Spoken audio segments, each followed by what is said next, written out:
Hello, ladies and gentlemen, guys and gals, League of Legends enjoyers of all ages and ELOs. Welcome to week 2 of Blue Otter Emerald. Tonight's best of 3 comes to us from the Noxus division. It will be Bing Chillers, Winson's Winions versus Syndicate Soot Sprites. Both teams were able to pick up some very comfortable 2-0 victories in week 1, and both teams will be eager to keep that momentum going as they head into week number 2. But before we get into tonight's action, there are some representatives of the Romp joining us here in the production room for our abbreviated Week 2 episode of the BOL podcast. I'm one of your hosts and casters, Crewman44, and of course we have to start out with the introduction of my co-host and co-caster for this season, the spectacular Mr. Storm. Storm, how are you doing this evening? I'm doing great, thank you for asking. We have just a short time before our game's starting tonight, so I'm just going to kick this off and start with Zed. Will you be able to introduce yourself? Tell us what team you play for and just a quick fun fact. Yeah, I'm Zed. I play for Original Sin. I'm the mid laner for that team. And we're from the Noxus group. And a fun fact about myself, I am an avid collector of historic weapons, I guess. Oh, That's kind of cool. All right, move it on to our next guest. We have Carthrall. Carthrall. Hello.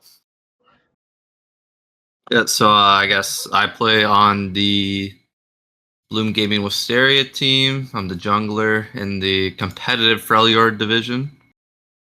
And one fun fact about me, I would wager money I'm probably the oldest person in this league, or at least top 3. Wow. Ooh. I'll have to hear that later. And then our last guest for tonight is Capphil. Yeah, hey, I'm Capphil. I'm the top laner for Conduit Sun over in the Demacia division. And my fun fact is that I spent the last summer studying Russian in Bishkek, Kyrgyzstan. Wow. Nice. Ooh. So yeah, I guess our next question is going to be your overall impressions on the league this year. We kind of already got a hint of this already. I think it was you, Cathral, who was saying that that Freljord division looking pretty formidable, right? So let's start with you. Do you feel like that's probably the group of death over there in the Freljord, or what are your thoughts? I will say it's the group to watch. I'm not gonna speak on why to watch it, but you'll definitely enjoy watching it. Interesting. So then are you willing to call out a group of death, or are you keeping that card a little close to your chest for now? All beaming aside, I think it's pretty easy to say that Demacia is quite. If you saw yourself get drawn in there at 7 or 8, you're probably a little excited to play a lot of good teams, but a little fearful you're not making playoffs. Yeah. Just in the interest of moving along quickly, Capphil, Zed, you guys both agree that Demacia is looking like the group of death right now, or do either one of you guys have a... I'll let you know right now, I was giddy with joy when I saw that we got moved from Demacia to Noxus and that Sin TBD got sent to hell. I mean, I was jumping up and down for joy. I watched us get drafted to Demacia with mint crash outs. My head was in my hands. I was like, oh my god, it's over. I'm not even making playoffs. And then I bullied DM'd me and he's like, you guys are in Noxus. And I was like, oh my god. The clouds cleared, the sun started shining again. Yeah. I mean, it's crazy. And then if we're talking about the group of life, when he was talking about Freljord, I mean, it is certainly the group to watch because if you look at all the other groups, you have a clear top 4 coming out of it, right? There might be some shakeups, but looking at Freljord, I can really only say one team confidently can make it out that I know of. The rest is up in the air. You want to call out that team just for fun? Very easily, it's Conduit Gremlins. I mean, if they don't come out undefeated, then may as well just FF. Ooh, wow. Okay. A little spice there. But let's just go ahead and move on to our next question. Storm, if you want to get back in there. Yeah, for sure. So I had done my ranking and submitted my thing in my official document today. Do you guys have a team that you really disagree with? Like, is there anywhere that you would rank your team personally as opposed to where I'd put you? I mean, yeah, I'll start with Conduit Sun. I think you have us in a C tier. I I mean, I do. think that's a little bit out of pocket, to be honest with you. I think that we're probably going to get a couple upsets in Demacia. I mean, quote unquote upsets. I don't think any of those teams are like that serious, to be honest. I think they have good players, right? But I think if you watch them play, I think they leave a lot to be desired, especially the top laners in the group. So So where would you put yourself on the tier list then? like If you Conduit were- Sun, I would have us easily Yeah. top 4. I think if we don't get top 4, then some kind of terrible, Wow. terrible fate has befallen us. Like you mean top 4 in the league, like across all the Yeah. divisions? Yeah. Ooh, Okay, that's okay. crazy. Damn. What we got up I'm- next? I mean, I'll go next, I guess. yeah. I think truthfully with my group, as you said, we do have 2 players who are used to being secondary carries, but throughout scrims, I've been seeing Butters, step up to that role of being primary carrier, like me stepping up. I think we have a pretty good chance, honestly, this year at going far. The only thing I would say is moving us with XSV Greed, just purely off of what I saw last week through their games. There's a lot to be desired, definitely from Brother Otter, and I mean, all props to Spoobert in the top lane there, though, completely trying his best. But I just can't really see that team going too far, and I think truthfully they should have been moved down. Okay, fair enough. Yeah, so going on to Bloom, I think, like, I know I haven't played in many leagues, Trix hasn't played in many leagues. We're kind of a lot of guys you don't recognize. Jong and Ren have been around.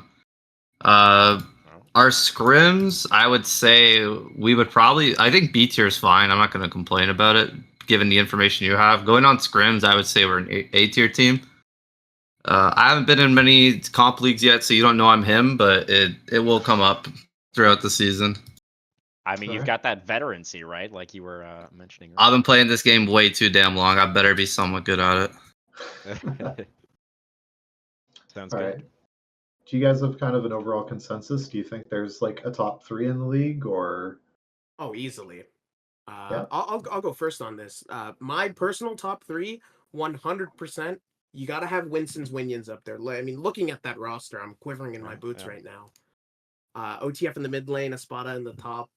All Gucci, ADC. If anyone's ever gone, that guy's just going to flex to the role. How can you ban against him? He plays everything. And then second, I have to say XSV Gluttony. That's a team where it's throughout leagues, you'll see them, and they are not underperforming at all. Like right now in Aegis, they're going crazy. I hope to meet them in finals there, personally. Third, it's a little bit crazy. I gotta say Soot Sprites. I'm a big Canella fan after playing him just recently, and I definitely can see that team going really far. And then for fourth, this is where it kind of gets weird. I would like to say Shattered Spire, but I have a lot of faith in the Sin TBD team with Sean. So it's kind of between those 2 right now. Okay. Very cool. Yeah, I Cat think Phil, you want? yeah, I think obviously Sun is top 4, right? But then I also have Winions. I think that team is just super stacked. I like Espada a lot. He's one of the few top laners that I think is a human. I like Mint Crash Outs, and then I also have Suit Sprites in there as well. Oh, I forgot Okay. about Mint. Yeah, Mint's Yeah, gotta be in that conversation, I think. I personally don't know too many of the players on these teams. I don't pay too much attention to this stuff, but just going off vibes, I know some of the guys on Bing Chillers have been around a lot. They're really good. OTF is a goat. Other teams to watch. Monkeys Cheer. I know Jacob's always really good. Paco Paul's good, and my buddy Instrument is going to solo kill every top laner in the league. Shattered Spire just won, didn't they?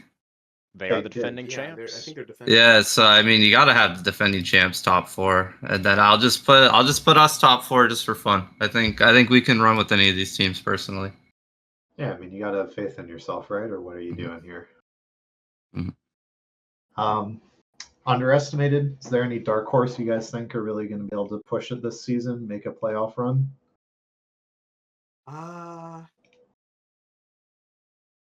Yeah, I personally I would like to say we're the kind of dark horse, but I'm kind of leaning more towards maybe mm, which is the Monkeys team with Paca Paul, sorry. There's just so That many is, Monkeys teams. Is that Monkeys Cheers? Cheers, I believe. Yeah. Yeah, I Yeah. think that's Cheers. Yeah, I- it is. I'd say I hope it's them too. It's really hard to say with some of these things just off of 1 week, right? Yeah. Right. I just need to see a little bit more before I can make it definitive. Yeah, I think Yeah, fair enough. for me, my dark horse would actually be Original Sin. I think they also have a top laner who's an actual human being, and then I like the rest of their roster. So, got respect. They for also you guys have over there. a great logo and team name. Yeah, they do. Pretty awesome. And I think we still need to hear from Cathral. Underestimated Yeah, team? so I think it would be my my brothers in Freljord Conduit Gremlins. I think they're a pretty overlooked team because of they're in Freljord, but I think they're like the one team I'm looking at that if we can do well against them, it'll make us look pretty good. All right. So yeah, I mean, maybe overall underestimated the Conduit Gremlins because like you said, people are kind of poo-pooing Freljord right now, but definitely I think a lot of folks are going to be expecting them to be towards the top of that division. But guys, we just have a couple of minutes left here, so we do need to get into predictions for tonight's match. It is of course going to be Winson's Winions versus the Soot Sprites on the stream here.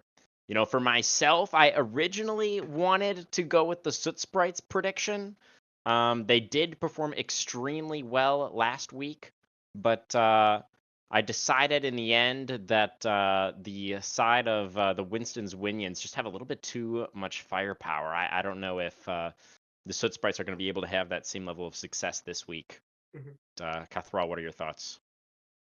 Yeah, I gave this a 2-1 to the Bing Chillers. I think it's going to be a tight series that could go either way, but I just have them slightly edging it out.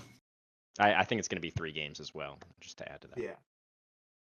Zed, you want to go next? Yeah. So I think personally, I'm more inclined to favor Winston's Winions. I'm friends with a lot of those guys over there, and I absolutely think that roster is completely stacked. I mean, we have Canella versus OTF in the mid lane between these two teams, and that's definitely the matchup to watch this game. I mean, two exceptionally good players just going at it. Oh man, I'm gonna be watching that game while I play mine. But Yeah, I do think Winston's Winions are taking it 2-1. All right, so all 3 of us then going with the 2-1 for the Winions. Phil, where's your head at? What are you thinking? I was really on the fence. I really like Soot Sprites. Like I said, I also have them top 4. Yeah. But I just know the Winions. I know their players a little bit better, so I went with who I know. I went with them. So I think they're going to win 2-1. All 4 of us here on the podcast think it's going to be 2-1 Winston's Winions. Maybe that's even a little bit of a curse if all of us are predicting the Winions, but we all think it's going to be close. I don't know. We'll have to wait and see. If we're going to curse them, I'm going to throw the curse out there. I think it's a 2-0 tonight, to be honest with you. I'm not as high on the Soot Sprites as a lot of other people are, and I really am high on Winions. So I'm going to lay down the curse to a Winston Winions. All right. Well, we'll have to wait and see. Really quickly, I want to give our guests time to get in some shout-outs before we go to break. So, Phil, your shout-outs, please. Yeah, I'm just going to give a shout-out to whoever was on the preseason cast that said we're bottom 5. You might need to get your head checked out. Was that the draw show or the week 1? Yeah, the draw show. I don't know who it was, but whoever that was. Okay. Respect. Interesting. Cathral, your shout-outs, please. Just shout out my teammates. Looking forward to a fun season with these guys. Yeah. Excited to see that veterancy on the Rift this season, Cathral. That'll be great. Zed, your shout-outs, please, sir. Shout-outs to all my teammates as well. Love you guys so much. Thanks for playing with me. And quick shout-out to all the fans who are going to be watching from the couch. Especially after what I've said about some of these teams, I know some people are going to be talking, and that's all they can do because they're not going to make it far. And I just hope they hold the door for everyone else. All right, I'm sure that'll work out just fine. But as to those fans sitting on those couches, don't go anywhere, guys. Keep those butts glued to those seats. We're gonna go to a short break, and we'll be right back for Game 1 between the Soot Sprites and the Winions.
It's alright, let your emotion show.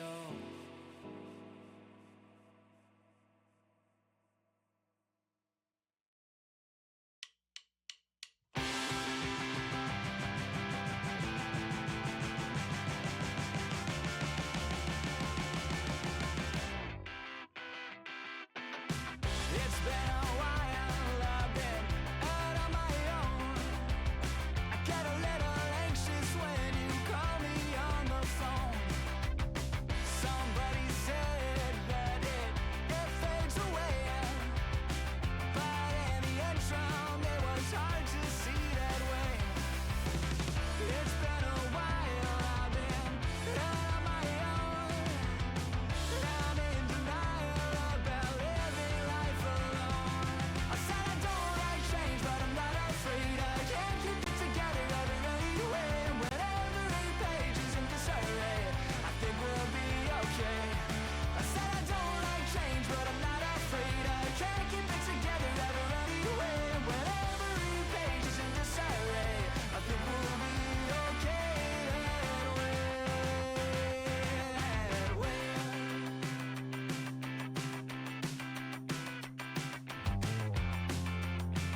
All right, everybody, welcome back for week 2 of Blue Otter Emerald. We're about to get underway with our Game 1 Champion Select. Storm, you were just talking in Otter Talk, of course, as we often do, and in your content piece as well, and you've been pretty assured that the Bing Chillers here are, possibly even your favorite to win the whole thing, right? So even predicting the 2-0 for them in this one over the Soot Sprites. What are really the picks that you're looking out for? How do you think the Chillers are going to go about it in this first game?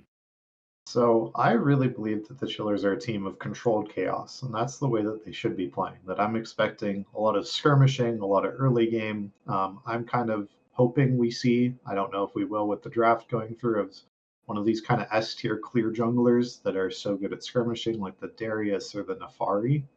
That's what I think would be an incredibly strong first pick. Interesting, interesting. Yeah, the Darius has, of course, been nerfed a little bit. His damage to monsters, I believe, went from 300% down to 200%. I don't know if that was just the damage on the Q or if that was from the passive. I don't remember, but he I think definitely it's his still seems. passive, yeah. Was it the passive? Okay. Yeah. Yeah, that obviously hurts a little bit more, but definitely he's still viable in the jungle position. The Neferi is definitely a big pick on this patch, right? Some people feel like maybe there are some counters to it, like the Vi notably being one. Anything that really tanky as well, right? That's difficult for the Neferi to burst down quickly. Can work relatively okay into it as well. But we'll have to see if the Chillers do really just want to prioritize that pick. Certainly very meta at the moment, right? Yeah, and as we can see, kind of going into draft, both teams have left both of these options open, deciding to get for the Bing Chillers, kind of going after a bit more of some of these flex picks and some kind of disengage options. Um, Whereas Suit Sprites really just kind of going after some really staple meta picks. Horn denied for that clean engage, Corky to limit some early game aggression coming at a bot. Yeah. I do think that the Gwen is another pick that we're gonna have to keep in mind here, Storm. I know that's something that Espada does play, and the Gwen is just insanely strong on this patch as well. So that's another big one for me. Don't expect to see a top laner here so early in the draft, and they're considering the Lily. Okay, so that is a power clearing option, not one of the ones you had in mind, Storm, but to some extent, I think that probably matches what your expectations were, right? Yeah, kind of the AP variant of those two that I was talking about. Really fast clear speed, much more skirmish focused. I think still a really good pick. Kind of leads you open to more AD options from your mid and top. This Jarvan is the answer to it. Is kind of a classic, as you're able to just lock Lilia down and you're kind of deny her movement speed, her most valuableness. Yeah, Value definitely, asset. definitely. Can be really difficult for the Lilia to prance around when she's trapped in the Cataclysm. Have to keep an eye out for that. See what else Syndicate want to take here with the R2. 80 carry would make a lot of sense. They're going to go for the Jinx. So that's a good amount of team fighting power already. Yeah. Kind of interested that we saw Jarvan as the immediate response as well, with Ori being banned by themselves. That's kind of, the classic wombo combo pairing to go along with it. Jinx just always kind of a staple meta pick. For sure, always something you're kind of happy to see. Almost doesn't really matter what the rest of your team is, as long as Jinx is in it. They're going to be a useful AD carry. Wow. So the Yone locked in now for OTF over there on the Chillers. That is definitely a strong pick. It's great alongside the Lilia, right? Because you do get that nice balanced damage profile. We do have some games on the Yone here. It was actually OTF's most played last split in solo queue.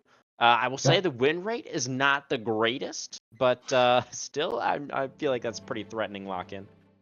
Yeah, for sure. Just showing that they have the practice on it, I think, is the most important thing with kind of the Win brothers, that they play so differently that from a lot of other champions. And we also see this Tristana get locked in for some more dive threat onto this Jinx. Chaos going forward, like to see it so far. Yeah.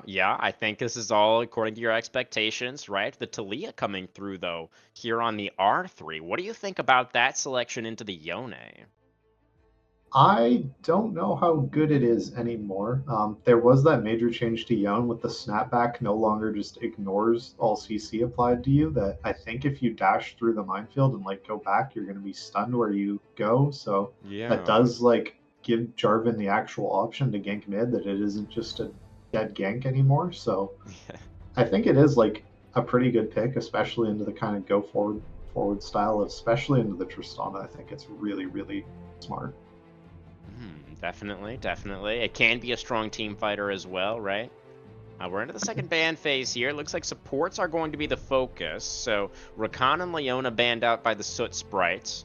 And the Bing Chillers, Braum gonna get banned away. I will say, the Chillers it was actually who played the Braum last week against Monkey's Manor. It was their support who had a great game on it. At A-Hop. Yeah. Or D-Shot, sorry, is the support there. We see Galio as the last man, kind of, those Braum, Galio, these really heavy PO options. I'm thinking we're going to see Thresh. That would be kind of my thought with trying to keep your Jinx safe, get more disengaged tools available to you. Yeah, pretty classic pairing alongside the Jinx. I feel like the Thresh is a pick that is not considered to be very meta these days. People feel like other champions just do Thresh's thing better. Like if you're looking for disengage, you just go with the Renata. Speaking of which, there she is.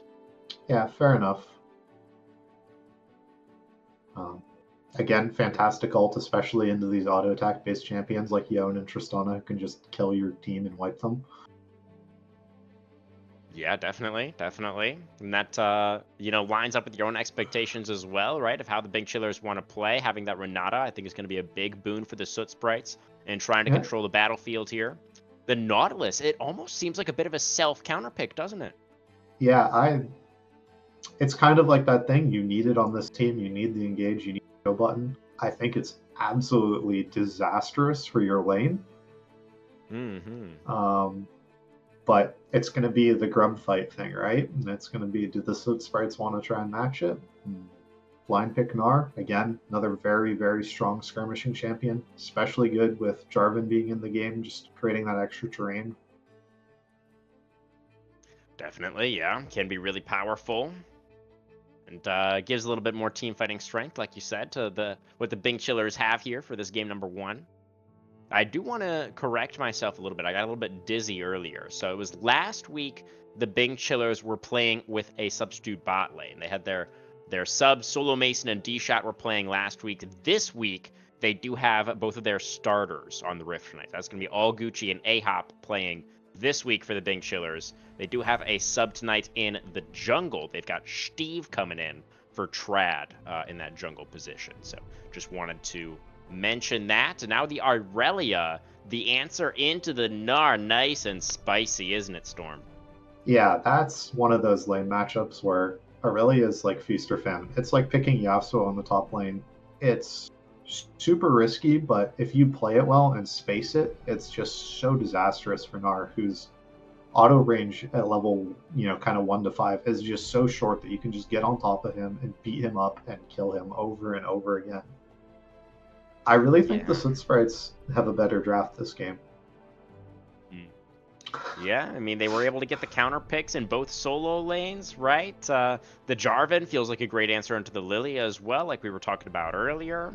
Jinx Renata feels like a pretty powerful duo that should probably have the advantage against the Tristana Nautilus as well, right? So yeah, I feel like the Soot Sprites, they've got potentially 3 winning lanes here and a lot of team fighting power later on as well. Yeah, I mean, you kind of hit it on the head. Like, every lane matchup sounds good on paper for the Soot Sprites. They seem to outscale. They have the better late game with the Jinx and Aurelia for some secondary DPS. Renata, I think, is going to be absolutely miserable to play into as the Bing Chillers. Like, I can't imagine when Gnar's out and you just release the Renata wave at you. Like, what does your team do? Like, it's not exactly like there's a lot of flank and telegraph options, right? It's like there's a pretty clear go in button of Gnar, going mega, or Nautilus like walking up to ult somebody. Definitely, definitely. I will say though, I feel like, and you were talking about this a lot already as well. The Big Chillers, you expect us to be an aggressive team that's trying to get in their opponent's faces, right? And it does feel like they've got a lot of good tools to do that. So, maybe if they're able to catch the Soot Sprites off guard with some of these picks, if we get, OTF unlocked early from the mid lane and the Yone can be active on the map, maybe there's an angle there. Getting the shove into the Talia might be difficult, right? But if we're going to start crafting a game plan for the Chillers to come out on top in this game, despite what we see as maybe a disadvantaged draft, where do you think we should be looking for that? How are the Big Chillers looking to potentially play this one out? Well, first off, as the Big Chillers, you're level 1. You have Nautilus, so your level 1 is just automatically good, right? So I want to see if they're able to find something at level 1, try and find some sort of pick or opportunity. Again, it's really hard into the Soot Sprites with having Jarvan, the free flag at level 1 to scout pushes. But I'm hoping we can see an early, kind of blown flash or summoners for the side of the Big Chillers to get that advantage early and get the snowball kind of going. And that's kind of the key, is you can't let up. It's foot on the gas, go. Fight grubs, fight dragon, fight grubs, fight Rift Herald. Just keep going, just keep fighting. And I think that's the way to kind of do it. When the summoner spells are down for the Soot Sprites, it's when they're really vulnerable. Yeah, two relatively immobile carries, right? And the Jinx and the Talia. So definitely going to be a lot of threat on both of those players when the flashes are down, like you say. It's going to be interesting to see. I mean, I definitely think that like you're talking about how the Chillers need to be active early, right? And you want them to accelerate the pace of the game. I don't think Lilia is necessarily the best jungler for that. She really, in a perfect world, would like to at least be able to get her first item before really looking for those big team fights. So I have a little bit of a hard time seeing how Steve is gonna maybe contest like those first couple of objectives. If the Jarvan is there, if the Jarvan, is able to get priority from his lanes like we're expecting, then I think it could be pretty difficult. Yeah, it's the issue. In the isolated 1v1, it's very much really a favorite, I feel. Pre-6, you just outdamage Jarvan so hard, especially with Conquer, that if you're able to have it kind of as that isolated 1v1 as your lanes, sure they might be slower, but they'll follow up and you're able to buy time as Aaliyah. I'm hoping that's what we're able to see out of Steve, but it's just as likely we're able to see, kind of that CC lands and it's a death sentence. So Jarvan flag combo is going to be perfect setup for the Talia kind of throw into the rocks and burst so hard. Yeah, absolutely the case. I mean, so going back to your prediction earlier here, Storm, you were calling on Auto Talk, you were calling it the 2-0 for the Big Chillers. But we'll give you an opportunity here to adjust your prediction if you would like to. Now that you see the drafts for game number 1, we've been talking about how on paper we kind of favor the Soot Sprite side of things. Are you still thinking it's going to be the Big Chillers taking home this first Nexus, or what are your thoughts? It's always so hard to tell, especially speaking as like the Emerald level player, there's so much room for misplays and everything in our Of game course. that the draft on paper, sure it helps, but it's not the end all be all. It's how well people are playing in that individual moment in the individual game. So I'm gonna still give it over to the Big Chillers. I have my faith in them, and I hope I'm gonna be rewarded for it. All right. Well, we'll wait and see, guys. We're going to go to a short break before we get on to the Rift for our first game in this very exciting matchup here in week number 2. We'll be right back.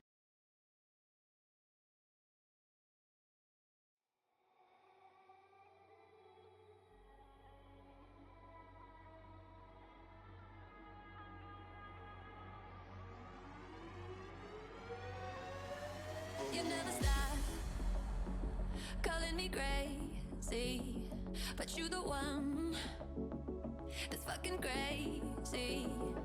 And it's time for me to run. Yeah, it's time for me to go. I will stick around for you.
All right, everybody, welcome on to Summoner's Rift for our first game of the night. Got Winson's Winions on the blue side and the Soot Sprites on the red. Any runes or summoner spells right off the bat here to point out, Storm? I feel like everything's fairly standard. I'm not sure if lethal tempo is normal on ADCs nowadays, as I have not been playing League as much in the past while, but always good to see him. We see the invade. Oh, blind hook. It was so close. Blind hook, yeah. You have to wonder if maybe the Bing Chillers maybe had just chilled out a little bit more and taken the time to walk into the tri-brush before throwing the hook. Maybe they would have been able to get a little bit more there, but it's good that they at least tried a level 1 with the Nautilus, right? You were hoping to see that. I know. Yeah. I mean, it's kind of like that was near a perfect scenario if you're able to get that Jinx First Blood, kind of give your Tristana or whoever gets it kind of that advantage early on. We'll say, just kind of taking a further look at runes, the one interesting thing is that is Phase Rush on Thalia, just trying to make sure that they are not getting caught up in the Yone kind of area of death as much as possible. Yes, the famed Yone area of death. I think we know it all too well. Everybody who's had any experience playing against the Yone knows exactly what you're talking about. So I imagine the Phase Rush is probably going to get some good value for Canela this game. Canela? What's the pronunciation on that? I think it's Canela. Okay, we'll go with Canela for now. Please do correct us if we're butchering it. It is not intentional. But yeah, we had one of our guests on Otter Talk as well. Really was highlighting this mid matchup as being the one to watch. You know, personally, I'm very excited to see the AD carry matchup. I'm actually a little bit disappointed that I didn't realize, you know, when I was doing my prep for this match that Solo Mason is not actually the starter on this Bing Chillers roster. But I still think we can have some high expectations for all Gucci down here. Mattstat definitely had a fantastic week number 1. So I'm excited to see what happens down here as well. Yeah, we see both junglers just full clearing. They're both heading towards bot side, which is nice to see. Lilia should finish a little bit faster than Jarvan here. But Jarvan should be just kind of in time to get this counter gank. So we'll see who comes in first for this, as the wave is going to be crashing very soon on the side of...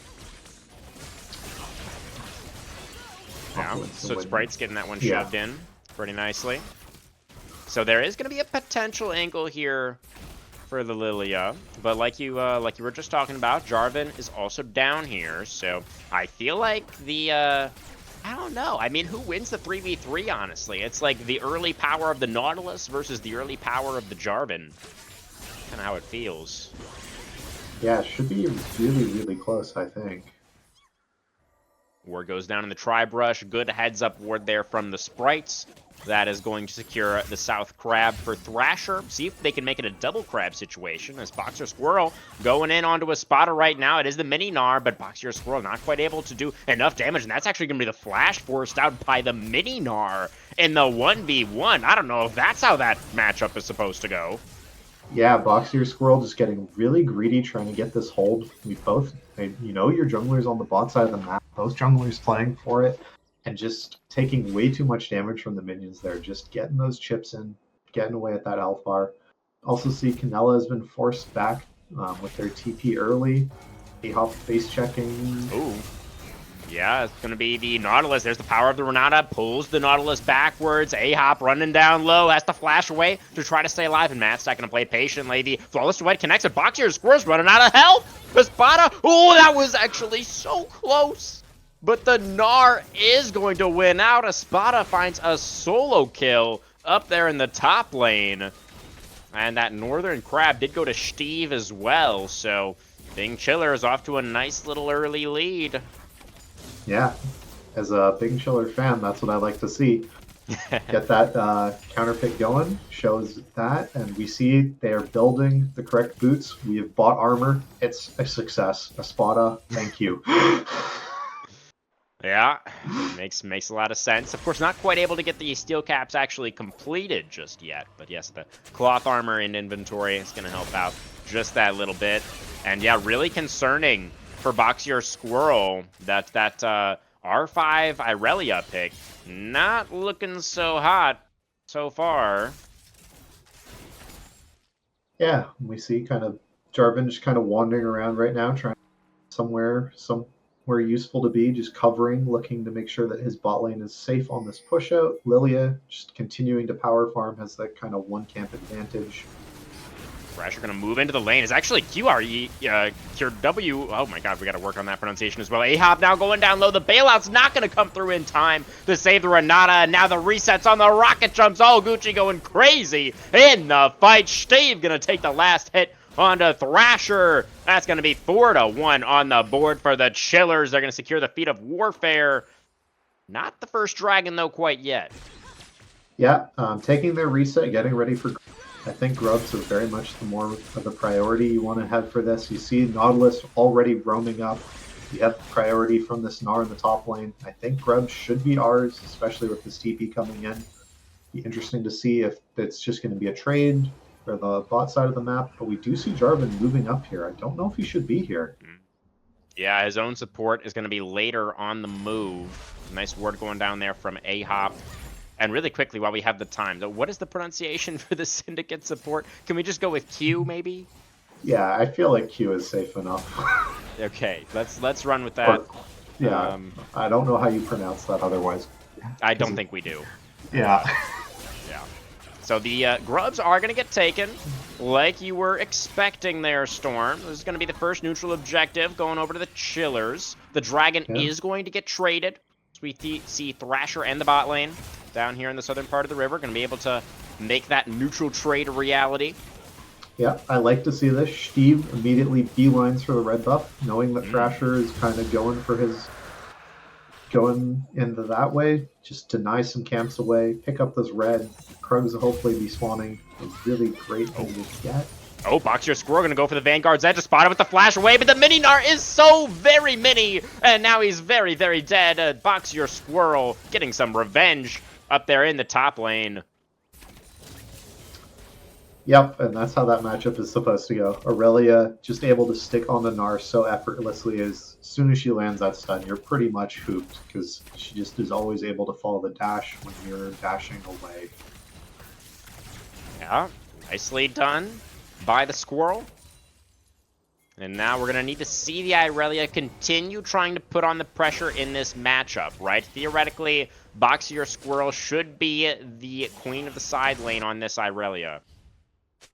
Yeah, as the game kind of continues and progresses on, I feel like Yon is able to match you on Aurelia really easily. Yeah. That you need kind of that item advantage to be able to kind of dictate how that matchup works in that fight.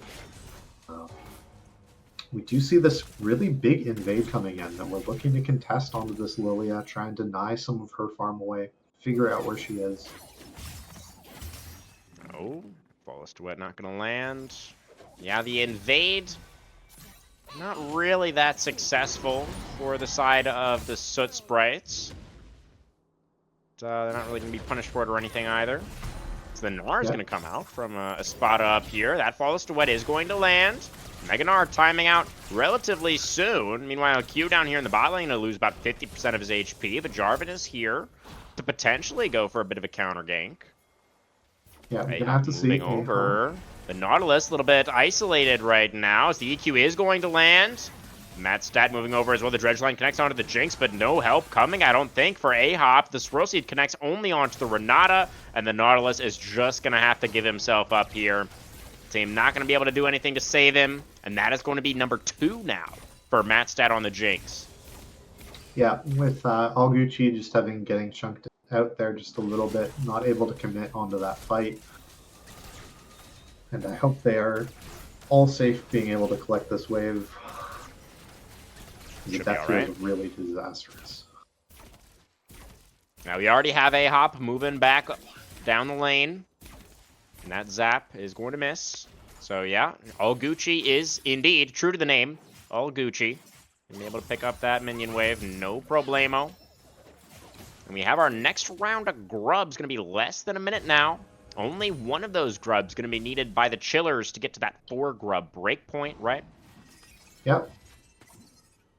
Kind of unfortunate timing. Spotted just had his Meganar triggered, so don't know if he will be able to get that bar refilled after getting exhausted and being ready to fight for this. Steve just kind of clearing his blue buff so that he will be all ready for this fight. And we see Renata's already moving. Nautilus just slow True. behind her. It is mid prio right now for the Chillers, though. But Steve actually seems like maybe he doesn't want to fight for this one. The Crab, at the very least, looks like it's going to be taken by Thrasher. And Boxier Squirrel is going to be able to get some control up in that top lane. The Renata is here, like you called out a moment ago, but Ahop has roamed over as well. OTF going to be able to get this mid wave pushed out once again. Interesting to see here, the Soot Sprites have rotated their entire bot lane over for this, actually. Is Mattstat now holding it down in mid? All Gucci going to rocket jump forward. Boxier Squirrel going to take a good chunk of damage there from the Tristana. But the Grubs have now been started up by the Soot Sprites. Yeah, and it just looks like Winston's Winions have decided that they're not going to go for it almost. But there they go. Everybody's You say walking that. in. They are here now. They've already lost the first Grub, as Boxier Squirrel is going to be the first target. Thrasher finds the EQ in. Steve flashing away, staying alive for now. The Grubs are going to get... That's one more smote away by the Jarvan. That means he doesn't have Smite, but they are going to be able to get actually all three. And the health bar's too low on the side of the Chillers to actually continue the fight. Really well played there. Good team fighting, I think, from Syndicate. Yeah, able to utilize Renata as the engage is happening from Winston's. You're able to just kind of keep them at that arm's length away, and this should be a solo kill. Oh no, Squirrel, not again. Spada finds him. I guess he was just a bit too greedy to go for the push out after the team fight. I mean, he was already low. Yeah, but again, something that shouldn't matter kind of in the general shape of things. Dragon is coming up here. I wonder, with All Gucci not having any mana, if we're still going to fight for this. But yeah, looks like they are going to commit. I don't think the Soot Sprites are going to get here in time. Well, this is going to be two of those neutrals apiece now. Would only be one more neutral objective for the Chillers. They get those feats of warfare. Of course, for the side of Syndicate, they would also need the first turret, which they're not particularly close to right now. Yeah, but Jinx on your team always kind of has that ability to just really knock down a turret if she's ever given that time to. Oh, nice shove.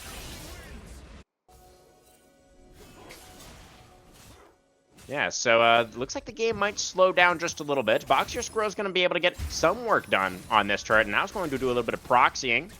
Should be all right, as Steve not in the vicinity just yet. Lilia is moving over, so Squirrel is going to have to be a bit careful. We have a wave coming in towards this bot turret as well, and Thrasher is on this side of the map, but Soot Sprite's not going to go for anything at the moment. And Squirrel backed away in time as well. OTF just taking another huge chunk here. Ooh, that's going to be the Fate Sealed forced out, as Thrasher was there. As the Yone rebound the soul. That's going to be the ult down. Relatively long cooldown there on the Yone ultimate at rank 1, but not too crazy. Yeah, and you don't want to see this. Bot lane just kind of becoming more and more contested in vision. They're able to move in, get this red buff on the side of Thrasher. Very nice. This Tristana is something you really need to try and protect and get ahead early. She is so vulnerable, and this is probably going to be this first tower going down to the side of the Soot Sprites. Indeed. Yeah, that is going to be the first brick feat over to Syndicate. Steve is getting some counter jungling done right now, so losing his own red quadrant, but is going to be able to steal away that entire red quadrant of Thrasher. Or at the very least, yeah, he's going to go for the Krugs as well. Squirrel, not able to get this information just yet. I think we'll spot out the Lilia now. And in fact, Steve not going to feel... Oh, that's a dredge line connecting in the mid lane, but kind of relatively close to the turret. Should be all right here. And with no Yone ult, as it was burned earlier, completely safe, not having to worry about not having their flash up there. All right, so it could come down then to the Rift Herald, which I believe, when does that spawn now? 16 minutes? I think it's 16 minutes. I couldn't tell you. I think so. Yeah, there's the timer just appeared. So that's going to be at 16 minutes. We'll have the Rift Herald joining us on the Rift, and it's most likely whoever secures that one is going to get the feats, although it could be delayed until the next Dragon as well, as we have not a Cloud Soul this game, as that was one of the earlier Dragons that was taken, so our spectator client is lying to us a little bit. But yeah, I think it's a Chemtech map, right? There's the I think plants. you're right, yes. Indeed. Yes. Thank you, production. Just confirming that for us. So, not the most high prio of Dragon Souls. Yeah, kind of the soul that you get and you go, what does this do again? Yeah. You know, it can be really strong. Oh, Thrasher gonna look for the EQ onto A-Hop. Explosive charge for his troubles. That's not gonna get stacked up. Herald now imminently arriving. Both junglers, of course, in the vicinity, as we can see. Boxier Squirrel. A little bit of control in that top lane. Moving down into the river. Thrasher just stole that blue with his Q. What not here is that's going to be, both summoners off of Matt's stat, but he is still going to get knocked up by the depth charge. Boxier Squirrel trying to go crazy in this backline. We've got the teleport in from the Talia as well. Aop is the first to fall. Yone goes in with the Fate sealed. Thrasher still trying to make something happen over here, but the Jarvan can't quite get it done by himself. Tries to flash forward to finish off the Tristana, but Gucci jumps away, and on the other side of the team fight, it is going to be OTF eventually dropping. Absolute chaos here in the river. It looks like it is the Soot Sprites coming out on top, but Gucci not done with the play just yet. Flashes away from the rocks, gets that kill onto the Jinx, has a reset on the jump, and now it's going to be Canela forced to use the Weaver's Wall to retreat. Q is not going to be able to get away on this. Renata the bailout will do nothing. Canela does get one back in the end, but Steve able to secure the Rift Herald and the feats of strength for the Chillers. What a messy, messy fight. Just everything going and throwing just kind of everything at the wall. Flashes forward. Espada was so close to really turning that play around, was able to get down, but with OTF falling, just getting that bailout triggered onto Master T. Or Matat, I believe. Matt Stat. Yeah. Yes. But yeah, feat does matter quite a bit. Just provides you with all of those small upgrades and incremental kind of power level. That's so hard to quantify. Yeah. It's. I think everybody knows at this point that the third tier boots that you can get are not necessarily the most gold efficient purchase. But even just the tier 2 boots, or I guess it's, whatever tier they are, the automatic upgrade that you get does feel pretty nice. And this Dragon, it looks like, is going to go over now to the side of Syndicates. I'm not quite sure, the Big Chillers are pushing down mid lane instead. They're happy to give away a Chemtech Dragon for some damage onto that mid-tier 1. Steve, though, going to get hit by the Vanguard's Edge. The Lilia not able to get away. Nice shutdown there for the Squirrel. And Canela's in the top lane to defend that turret against the Yone. So that's going to be the Dragon +1 for Syndicate. Yeah, just kind of one of those things that we're just trying to save Rift Herald, thinking your Tristana has the ability to push down that turret, but just wasn't able to. And now the play is kind of floundered, right? That it's going to be so much harder to use this Rift Herald now. And we really got to see what can you do? What's the play to get back in the game? You had a great fight where you equalized, but you're down a little bit of gold against a team that's just going to outscale you eventually. And first item spikes have come and gone. You're kind of getting towards second. Is it just waiting for this Infinity Edge on your Tristana before you fight? What's the play now? Boxier Squirrel going to look for the 1v1 onto the Mini-Gnar here in the side lane. Espada trying to build up the Gnar bar, but I don't know if he's going to get it. The flash forward for the Squirrel. Can't quite finish the job. Espada going to be able to get away. Doesn't have teleport quite yet, so a bit of a long walk back to lane, but Gucci is there to pick up the minion wave. Fate sealed here in the top lane onto Canela. Oh, the Swirl Seed going to connect there as well. Talia, nowhere to go, is very, very sleepy. Shut down over to Steve. 3 now on the Lilia. Already has 2 items done. Steve getting pretty strong. Yeah. But again, unfortunately, that's not going to lead any. Oh, Thrasher looking for a play here in the mid lane. A-Hop with a little bit of a baby dredge line there. It didn't use it to get away. Maybe should have. Is going to get cleaned up by Matt Stat there. Number 3 now on the Jinx. That's going to be another good play, a good answer for the Sprites. I mean, getting that that tier 1 turret in the mid lane as well as a kill onto your Jinx. They're going to be okay with that trade. OTF, Flawless Duet, Vanguard's Edge as well, utilizing that. Oh man, where did that Yone's health bar go? Yep, and there goes the Irelia of I have an item up on you and you get to get stat checked.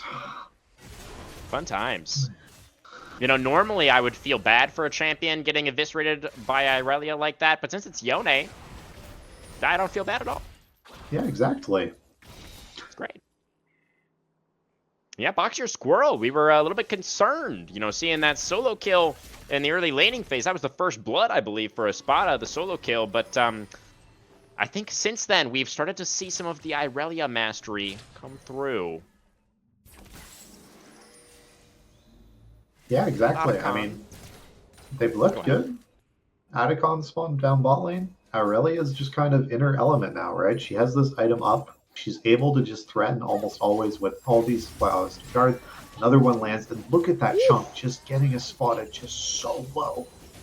Yeah, that's crazy. Espada is about to get his flash back. He does have some reinforcements coming up towards this top lane as well. But if the Soot Sprites get a read on this, they could just rush down the Otacon. I mean, it's 4 members for the big chillers on the top side right now.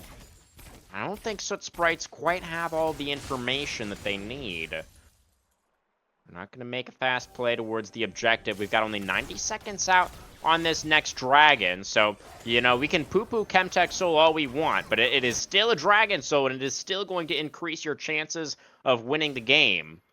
Will be soul point for Syndicate if they can pick up this next dragon. Yeah, and I mean, as the big chillers, they really just need to crack these towers. Like, look at how low all 3 of them are. You know, they're sub 400 HP on all of them. We see this Rift Herald drop trying to get this down. AD carry driving the Rift Herald. Oh, please God. no, thank you. Oh, no. Oh, it's disaster. They're not even going to get... Oh, my God. The turret's not even... Oh, no. Yep. Well, that's not good.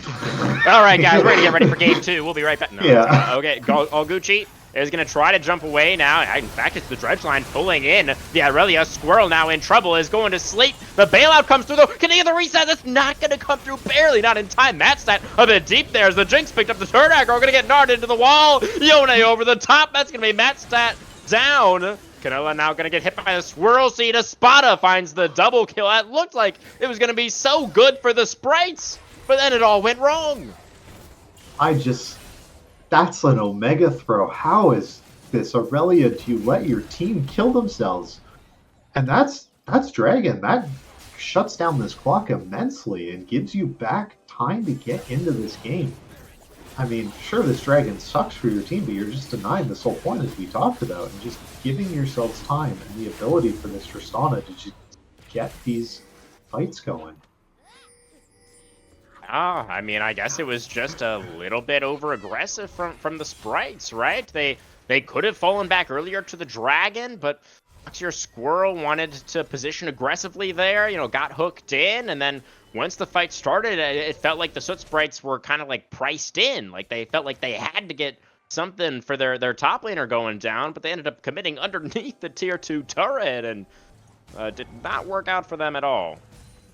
Yeah, I mean, that's pretty much every single flash in the game is down at this point. We see Thrasher and Boxears is coming up soon for this Atacon fight, if it's going to happen. We see Baron spawning in a minute. There's plenty of team fights can happen over one of these gigantic objectives while these summoner spells are now down. Absolutely. Yeah, that was going to be important to keep in mind. There is that, there is that little bit of an advantage for the Soot Sprites if they can find another fight in the near future. The fact they do still have those flashes on the Irelia and the Jarvan. And Boxier Squirrel is still very strong and halfway to his 3rd item now. Looks like it's possibly going to be a Frozen Heart. Either a Frozen Heart or a Randuin's there with the Warden's Mail in inventory. Yeah. That makes a lot of sense. Guessing Randuin's just because of Yone and Tristana both building crit. True, yeah. It's nice Unraveled Earth there from Kenala. He's going to get put to sleep, but the Talia is pretty far back. Looks like the Chillers are just going to settle for that tier 1 turret. Not going to over... Oh, Matstat finds the rocket. takes down the enemy AD carry. 5v4 on the map right as Baron spawns. Thrasher not going to pull the trigger. Is the man advantage enough to start the objective? I think with Ahop caught here, yeah. Yeah, the Nautilus not going to be able to get away. Nice setup there. The handshake into the Flame Chompers. No chance for the Nautilus. And now we are going to see the objective start come through. Both mid laners in the bot lane right now, both with the teleport.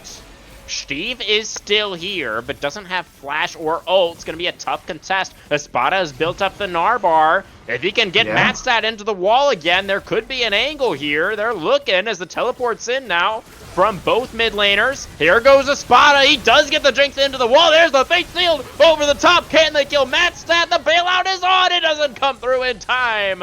They do take down, though, both the Gnar and the Lilia. It's still a favorable trade for the Soot Sprites. Yeah, but Tristana's here. She's going to clean up. Thrasher, the explosive charge on there as well. The smite is good from the Jarvan.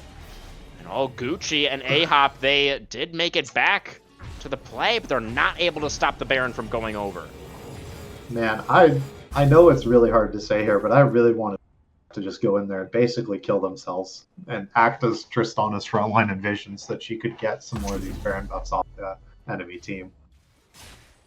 Yeah, I mean, it would be worth it if you can knock off all those Barons, right? Then trading yourself for that, I definitely do think would be worth it. But Gucci wanting to go for it, you know, maybe just not feeling like it was a sure thing, right? If you end up dying there and you don't kill it, if you don't knock off the Barons, then it's just like the game is really falling away from you, right? At least now with the Tristana healthy, they can get a little bit of setup around this Otacon, but I mean, with Baron on now for the Soot Sprites, they are going to be able to move in now and clear out a lot of this vision.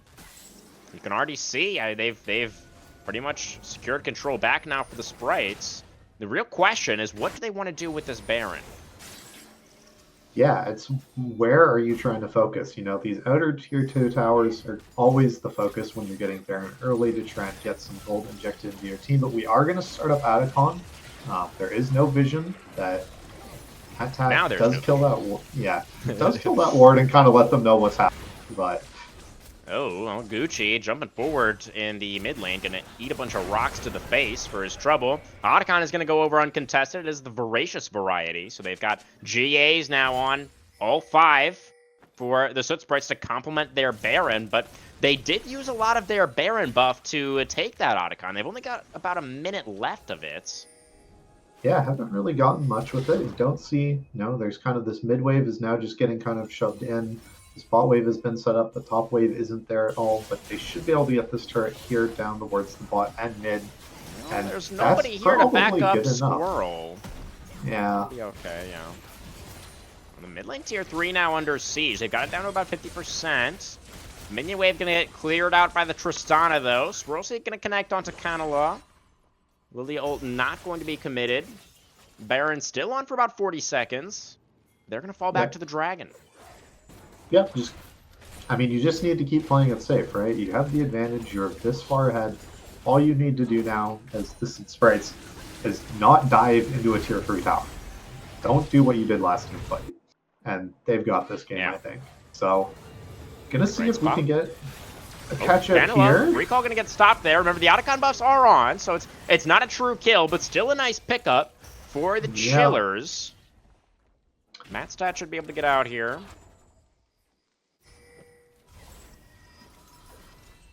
Man, look at all those wards that the Soot Sprites placed in that behind the Dragon Pit.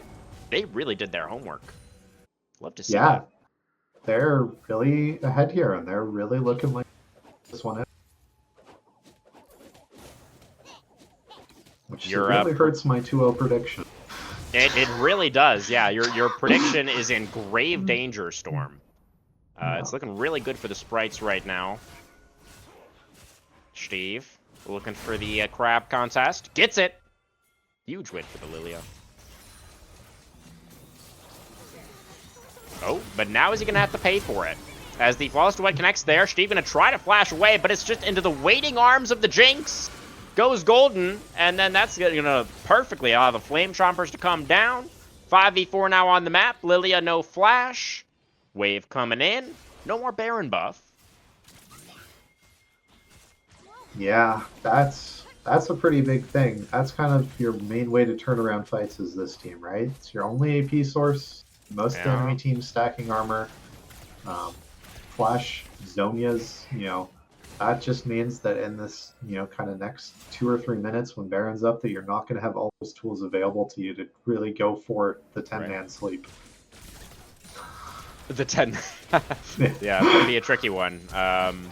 Hugh flashing forward, finds the handshake on Gucci. The Buster Shot is gonna be employed to create that space for the Tristana, but is not gonna have the W back off in time. Has to try and turn it. It's not gonna work out. Not sure what Gucci was doing there so far down the lane all by himself, but Matstat and Q gonna be there to punish. Yeah. And OTF finds the knock up, but the shove's good there from Penalty to disengage. Playing on 3 lanes right now, our Syndicate. Yeah, all Gucci just knowing that the game is kind of in their hands and they have to make a some point, goes for the play, but doesn't have any of his teammates around. And then 1v2, all the utility that a support brings, they're obviously going to take that fight. Yeah, it was a good setup from Q, right? Flash handshake. Well Yeah. done.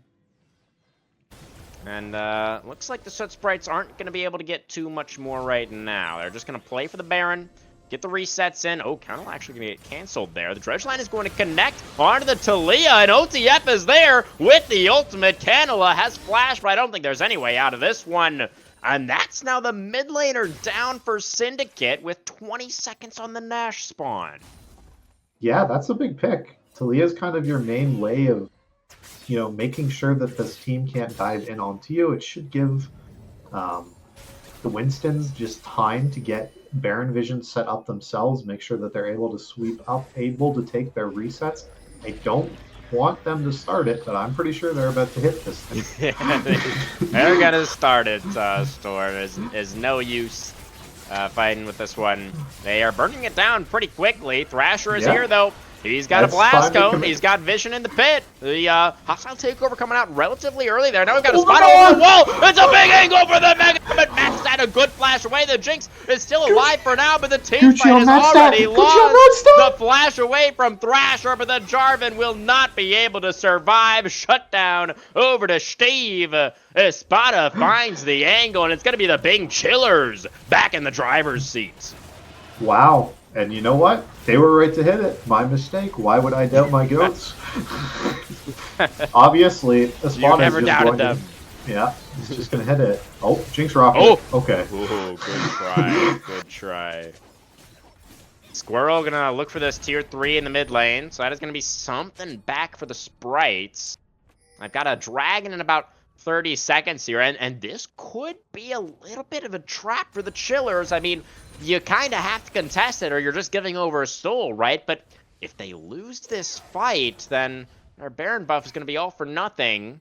They should be in a good spot to take it, though. Thrasher's not going to be even alive again for the next couple of seconds here, so should be a comfortable setup for the Chillers. Yeah, made sure to get mid lane priority. Always love to see it. Now they get to walk in together as a team as the enemy team has to clear it out. Shows that you have it.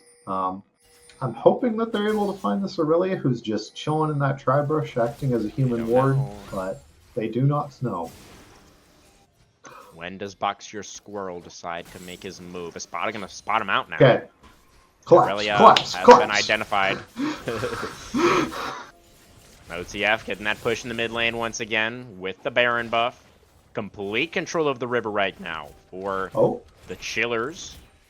Boxier Squirrel going to retreat back towards the tri-brush. But the dragon is not being started. Yeah, and the wave in mid is just going to get cleared out by the Sprites. Clearly, the Chillers are expecting the face check to come through here, but the Sprites are playing this one out extremely patiently. Yeah, why do they need to get to this dragon? They don't care if this enemy team takes it. It's just a third drink.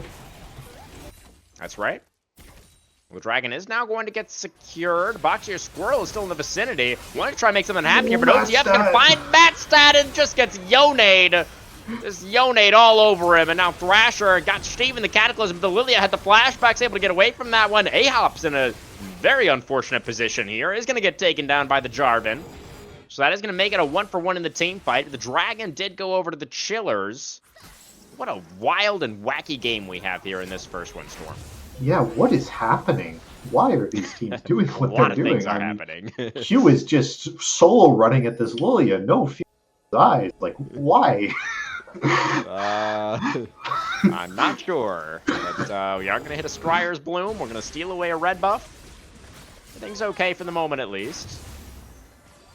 There's Yeah. actually a gold lead for the Sprites still. They've got a 3k lead. It doesn't really matter too much this late in the game, but... Yeah, I mean, everybody's basically hit all their item break points. Everything important is up for both teams other than this, Lilia doesn't have her Zonias up, but all the items are in. How close are we to death cap for Steve? Can we do a quick gold check there, production? How close are we to a very cool hat? Maybe we're not able to check. That's quite all right. We have another moment of calm here, Storm. We have no objective spawning for a while. Oh, there we have the gold. Okay, so we're ways to go still. Is it about, I think it's 1,100 is the combined cost, so 600 away? Yeah, 600 away, and we're just taking our blue buff now. We'll have it for the next team fight. Should have it. Hopefully, but how many of their camps are they actually going to be able to clear? How much is going into the Maw of Yone and Tristana instead? Yeah, true. The ever-hungry carries. Of course. Freaking carries always taking my jungle camps. Yeah, but I think the real thing I want to kind of talk about is Mastat should have all of his sums up in time for this next fight. And that's the really, really big, kind of difference maker. That's why they died to Yone there. They were right on the edge of that. If they had been able to, flash even just a couple of pixels away, they would have lived that whole fight. Yeah, and that's something you highlighted for us even back in the draft, right? The fact that the Taliyah and the Jinx, relatively immobile, a lot of threats on those carries from the side of the Chillers. So that is really great that you point that out. Mattstad will have the flash back. Spada going to lose a bunch of health here in the side lane as Boxier Squirrel still trying to put the pressure on. But on the other side of the map, we've got the big Chillers pushing up towards this bot tier 2. A nice shove from the Taliyah. OTF going to take a good chunk there. The rest of the Sprites collapsing from the side. A-Hop in trouble. The Nautilus looks like he's not going to be able to get away, and the hostile takeover comes out as well. It's a huge wombo combo. Finds all of them. Steve not going to be able to get away. Doesn't even get the ult off. And now Mattstad excited. Trying to move forward. Flashing forward is the Jinx. OTF completely whiffs the ultimate. It's going to be a 4-0 team fight. An insanely huge punish from the Sprites. They're going to look for the end right here. As Spotted, the only one standing, flashes away from the Squirrel. The Steric's going to keep the little Gnar alive for now. He megas the Irelia back underneath the turret, but Boxier Squirrel going to be able to stand his ground, just buying time for the rest of the team to get in here to the base. The Irelia is actually going to die to the Nexus turrets, but there's still 10 seconds on the Nautilus, 20 seconds on Steve's Lilia. I don't think they're going to be back in time, Storm. The Nexus turrets are under fire. The first one been taken down, and now the Jinx passive is going to do the rest of the work. 38.5 minutes on the game clock, and Syndicate Soot Sprites will take game number 1. Yeah. They were able to find that late game team fight, able to get the engage. Renata ult came down, and you just watched Yone and Tristana just absolutely melt each other. I'm pretty sure those two just about 3-shot each other. Yeah, a lot of damage that late in the game, right? It's, those health bars don't last very long. And man, I mean, it was like a good position for the Chillers, and then they lost the game. Like I don't know. This was a wild one. Yeah, what a great start to a series. I'm hoping we get to the full 3 games now, and we're able to see kind of this since you're keep going. Yeah, since I'm all in on this Winston's Winions win as well. Yeah. Was just a really fantastic series. Really back and forth. We all are going to see the counter pick now for the side of Espada, maybe, or OTF. And we're going to see. Yeah.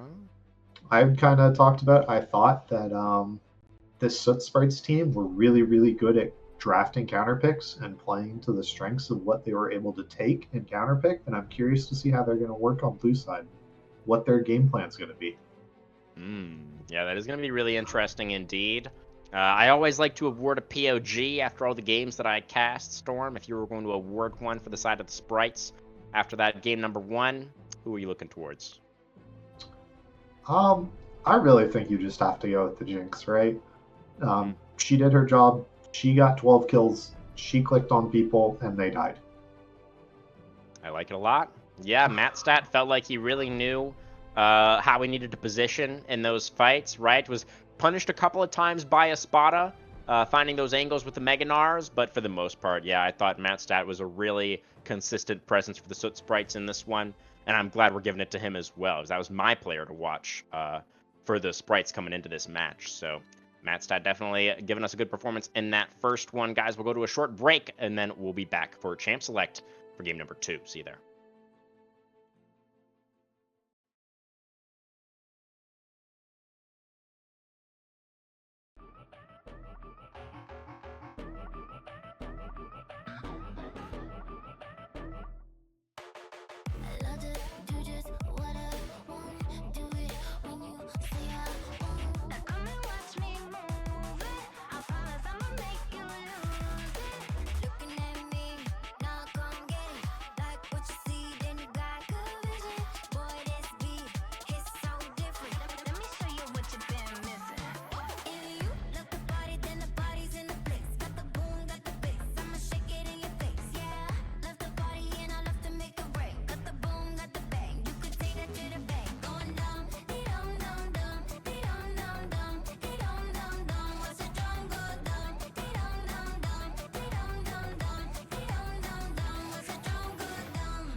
won't ever let it go. When you had the answer, and you were there alone.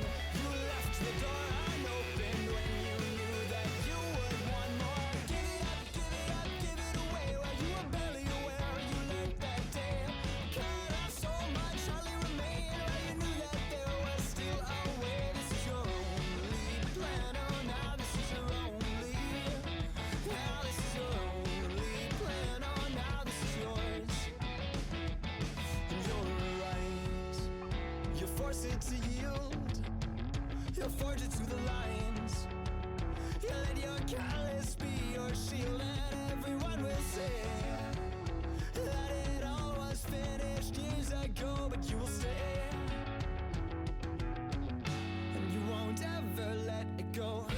When you had the answer, and you were there alone, you left the door unopened when you knew that you would want more. Then again, you found the answer, and you were there alone. You left the door unopened when you knew that you would want more.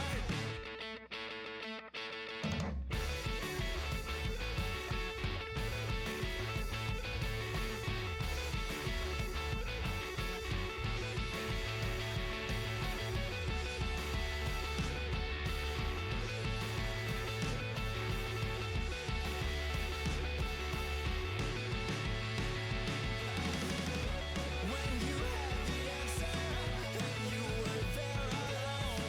You left the door unopened when you knew that you would want more. Then again, you found the answer, and you were there alone. You left the door unopened when you knew that you would want more.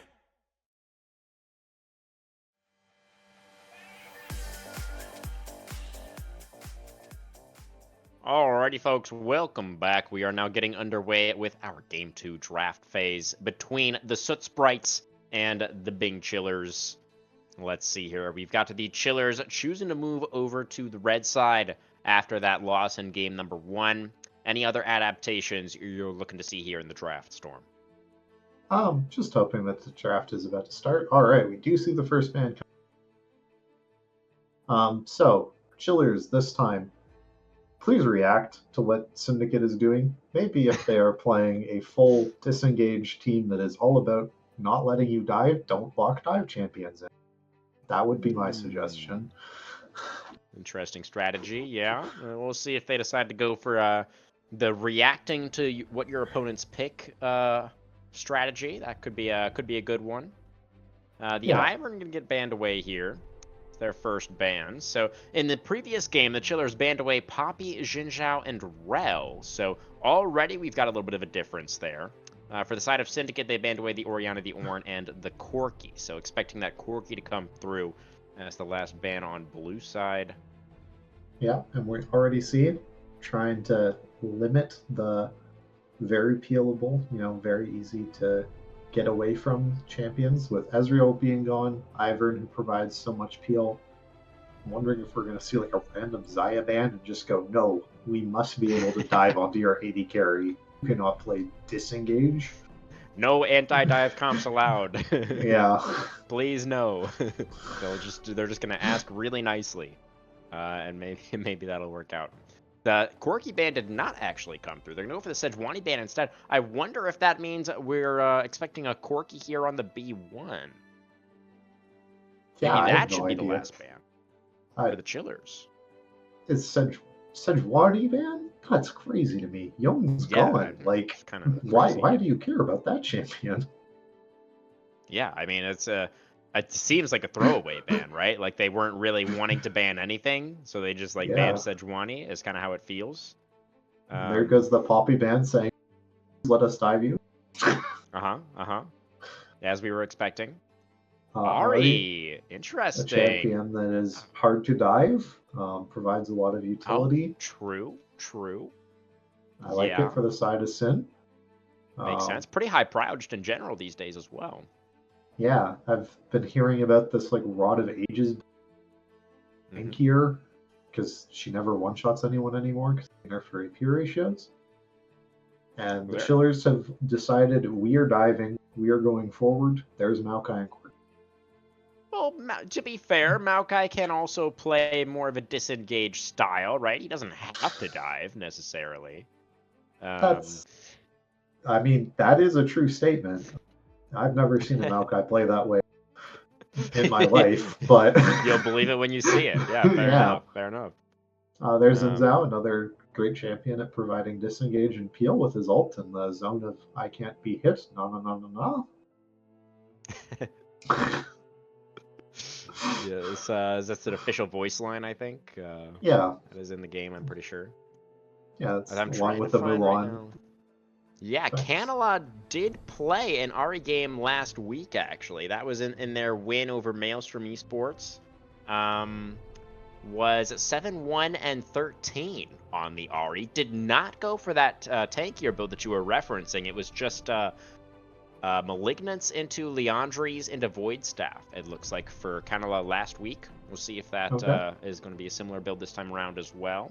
But the Sivir, how do we feel about Jin Zhao Sivir? Pretty strong against dives, I would have to say.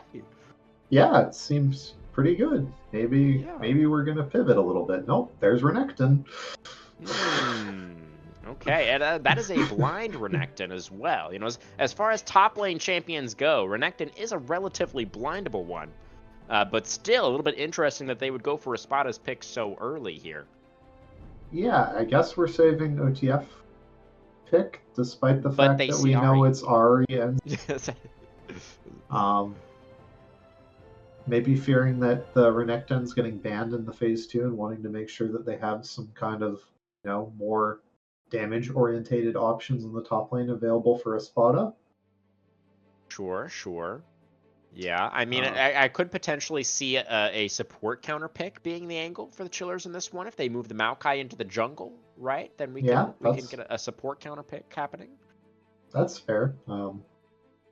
As far as I was concerned, I didn't think Maokai jungle was all that good anymore, but oh, it's still perfectly fine. I played a decent amount. I think we've even seen it a little bit in pro this season already as well. It's not like super prevalent or anything, but it's absolutely viable.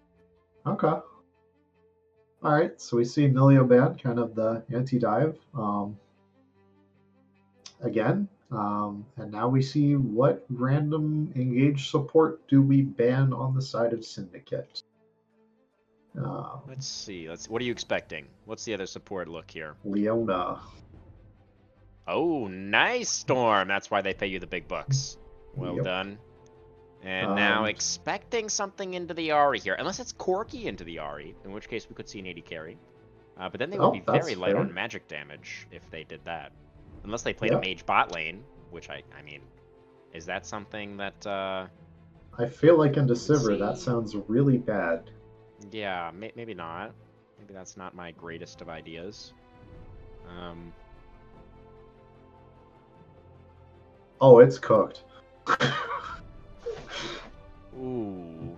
I mean, maybe the Lulu is like a denial. I mean, Lulu would be really good for the Sprites, right? With Sivir and Jin Zhao. It would, so maybe it's like a pick away, but I don't know what's happening with this Bing Chillers draft here with the R5 pick. Pantheon being considered now for the Sprite, so this would likely be a support top Pantheon. Lane. Or it could be top lane as well, yeah. True. Yeah, I think it's their top lane pick. Boxier Squirrel did have it in their match history from what I remember. Okay. I think they elect to go with the Shen instead. Again, pretty good into Renekton. Renekton tries to empower W, you Shen W it. Yeah, and I feel like Shen is probably pretty good against a certain style of composition as well. So that could look it's all right. Crazy that we're just fully committing into this again. But let's see. Support looks like it's going to be the last selection for the Sprites. Oh, Swain. Yeah. Oh, I think Swain probably doesn't mind too much if champions are diving into him either, does he? No, I don't think so. And, are we actually going to see something that peels back and provides... I like this, if this is a Vayne pick that we were hiding, and we're sending Quirky mid, sure. All right, yeah, that would explain a little bit the R, no, saving not that 80 one, carry not that one, not that one. Oh, we don't like this one? Oh, Oh, Okay. I was much happier with Vayne, who could reposition into all of these champions with CC. Yeah, yeah. Corki can reposition with his Valkyrie button. He does. That's good, right? Cogmon does not reposition as well. He That's tends true. to blow But up. he does have a Lulu. He does have a Lulu to keep him safe. Yeah.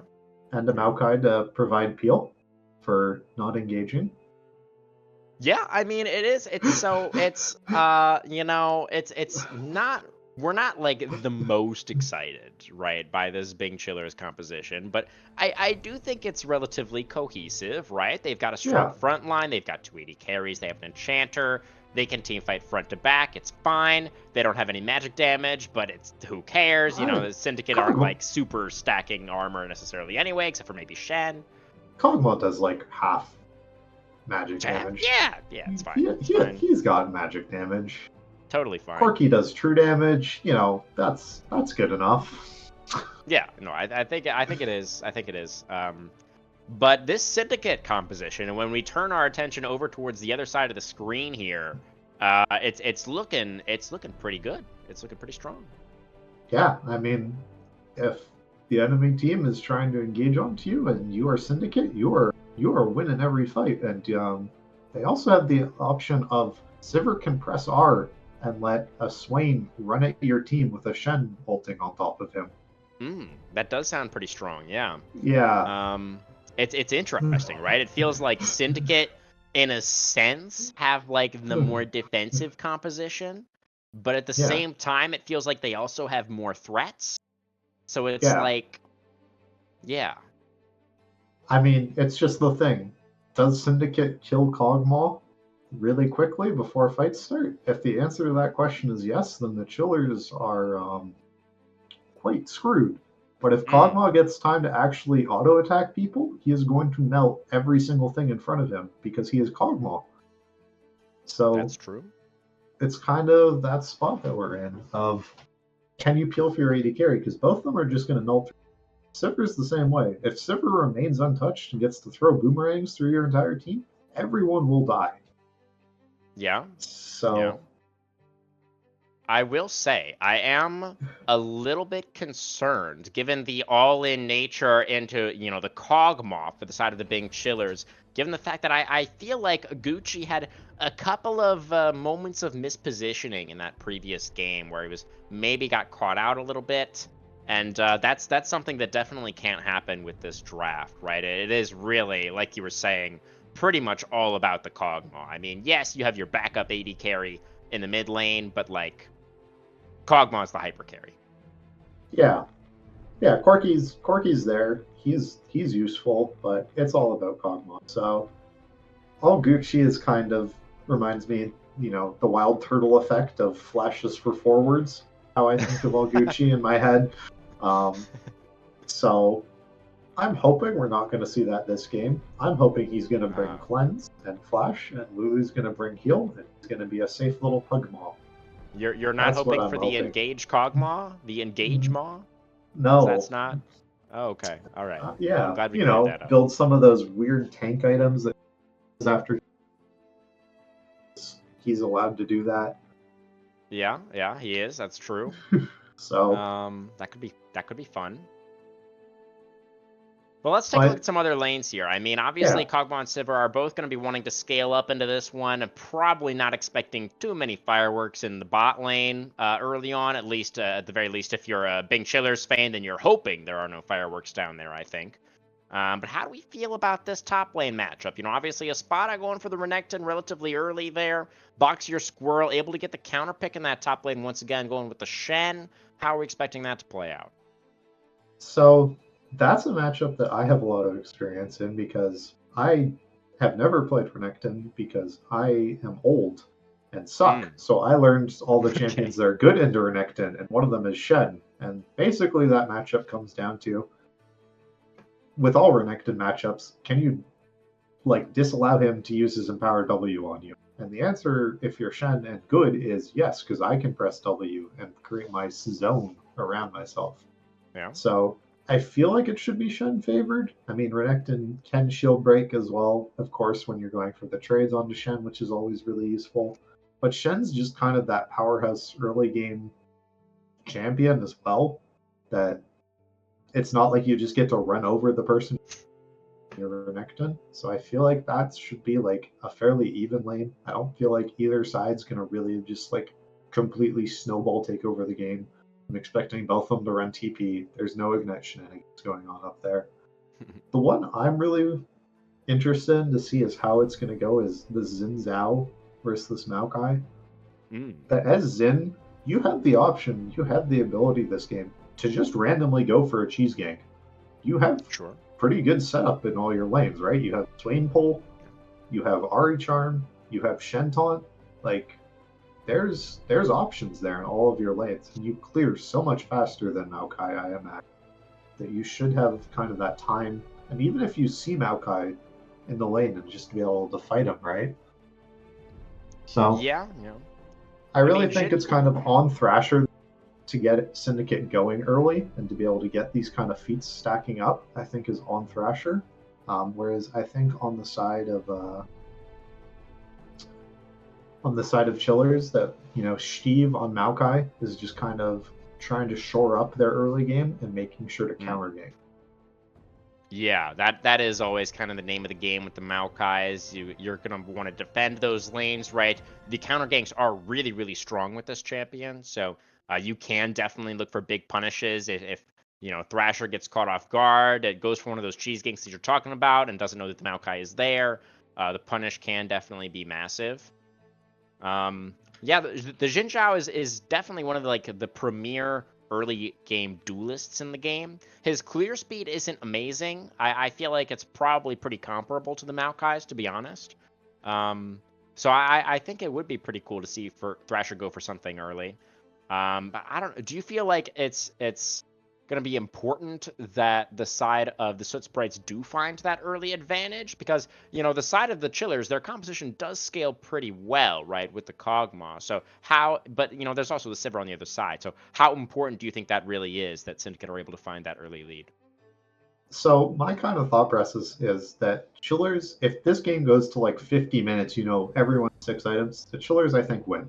I think their team's better. I think Swain in mid-game is going to be a complete powerhouse, but the later the game goes, the less and less useful he will be for the side of Syndicate. And that's my real, thing about this game. Same with the Shen. Shen in the early game and the mid-game is an actual damage threat and can do something. And in the late game, he has a I taunt you button so that you're not hitting somebody else who's useful. So I think the mid-game for Syndicate is really important, that they're able to get some sort of lead and start stacking dragons up and get the Chillers forced to fight them and to be able to drag them out of their, kind of base or shell or however the game state is looking. All right. Well, we'll see. We'll see. Do you think they're going to be able to do it? Do you have a prediction for this one? Well, I mean, I said that the Chillers are going to win 2-0, so they obviously are going to win this game, and they're just going to win 2-1 instead. Okay. I mean, I was going to give you another opportunity to switch it up if you wanted to, but picking with your guns as much as possible. I respect it. We'll see. I mean, that last game felt like it did devolve into some chaos down the stretch there. If that happens again, I feel like the Syndicate composition might be able to thrive in said chaos. But if the side of the Big Chillers are able to clean things up, they do have a very threatening composition in the late game, guys. We're going to go to another short break, and then we will be back for game number 2.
Okay, everybody, welcome back onto the Rift for game number 2.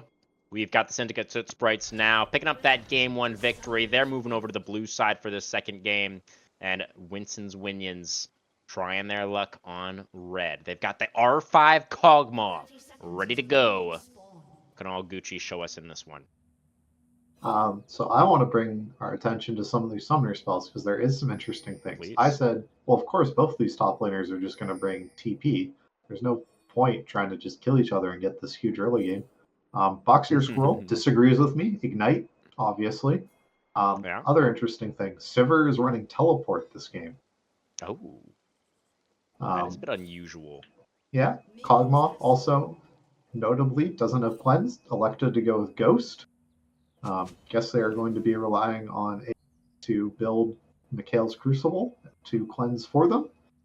I mean, there's not that much CC. It's really just Shen Taunt and Ari Charm are really the only... Yeah, and Swain that you Pole.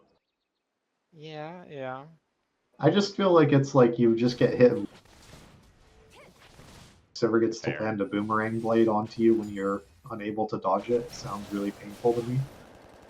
Yeah, and especially, as we were talking about with the fact that the Cogmaw is such an important piece of this composition, right? It feels like any tool that he could have brought into the game to keep himself as safe as possible would have probably been useful, but, maybe the Ghost is going to... Oh, there's that first Nephrim move landing for the Swain. Always a good sign for Swain when he can land that first pull.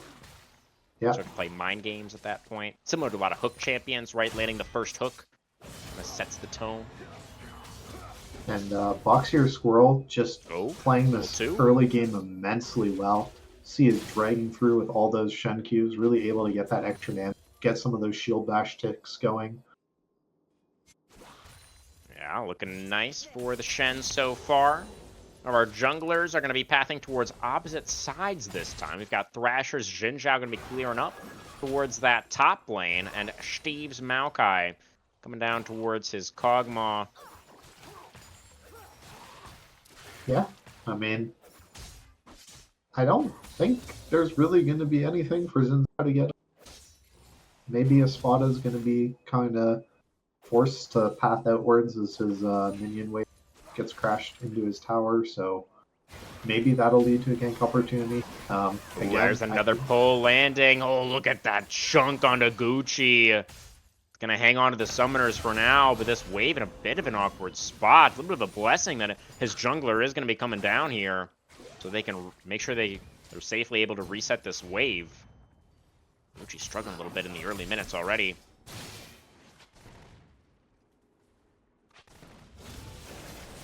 Yeah, we're just going to see. Is Steve able to just kind of keep in pace to make sure the that minion he's... wave in. Yeah, Is this gonna, do you think there's going to be a... Oh, okay, he's going to cancel the recall, yeah. Oh, this is a struggle, though. This wave is horrible for Gucci right now. Yeah, and the spot is also in a pretty rough spot. I mean, they do have the Ward of the Pixel Brush to kind of keep themselves safe from harm. Thrasher could look for it. It's dangerous to gank Renekton, but... Yeah, he's going to change his mind. Lulu, A-Hop showing off that those Lulu autos stacked up with picks on yourself do some damage in the early game. And now A-Hop's going to take some damage, but Q and Matt may have stepped up too far. Ooh, good flash away, and now it's Maokai underneath the turret. Q still going to get taken down for first blood, but it will be traded back as each AD carry going to be able to pick up a kill there. A couple of flashes burned, but both AD carries holding on to their flash spells. Yeah, I really hate that Steve just kind of went, oh, he's not going to press W. And he's not going to flash away from me. Like, I'm pretty sure everybody's going to flash when you see a Maokai flash with W onto you. You flash under your tower. It's just kind of ingrained into us now. Yeah, everybody knows how that spell works. Yeah, I hear you. It did feel a little bit disrespectful of Steve to go for that angle. But it was a really good reaction from Q, right? You do have to be quick with that. And was ready with the flash button. So credit where it's due.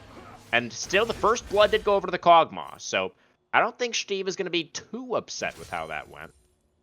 Yeah, I mean, Xin Zhao also didn't really punish him. Didn't go in and steal his chickens that were respawning or anything. So as Maokai, life is good. You're dying for the cause. Everything's perfect. Yeah, it looks like it is going to be the Leandries first on the Maokai. It makes sense. You need that little bit of magic damage splashed in, I think, with the double 80 carries. Despite the fact that they do also have some mixed damage in the kit, as you were pointing out for us earlier. Yeah, but again, it also just helps you clear faster, right? Gives you those options to actually be able to kill solo epic monsters on your own. You don't have to have your teammates to kill them for you. It looks like And the we Soot see- Sprites are going to start up the grubs. Is that what you were about to say as well? Yeah, Look at us, rotated already got that Swain. synergy. Swain's up there, ready to fight. See Steve pathing down bot lane. Gonna see. Are we just gonna trade again like that happened in the early game? I imagine so. I can't really see us diving a Sivir that's at full health with a Kog'Maw Lulu, but crazier things have happened. I think this is the same trade that we saw last game, right? It was the Soot Sprites with the first round of grubs and the Chillers with the first dragon? Or maybe it was reversed last game. Reverse last game, yeah. Soot Sprites took the first dragon. That's right. How are we feeling about this trade this time around? I mean, it's not like the Soot Sprites have like a really strong split push composition in this game, so I'm not really sure how much value they're going to be able to get out of the grubs. But I feel what like- do you think? I mean, as Shen, you're always happy to get some points just because your tower damage sucks so much. They did, I think, buff his Q now. His Q They damage did. works on towers now, Yeah. so that should help out a little bit.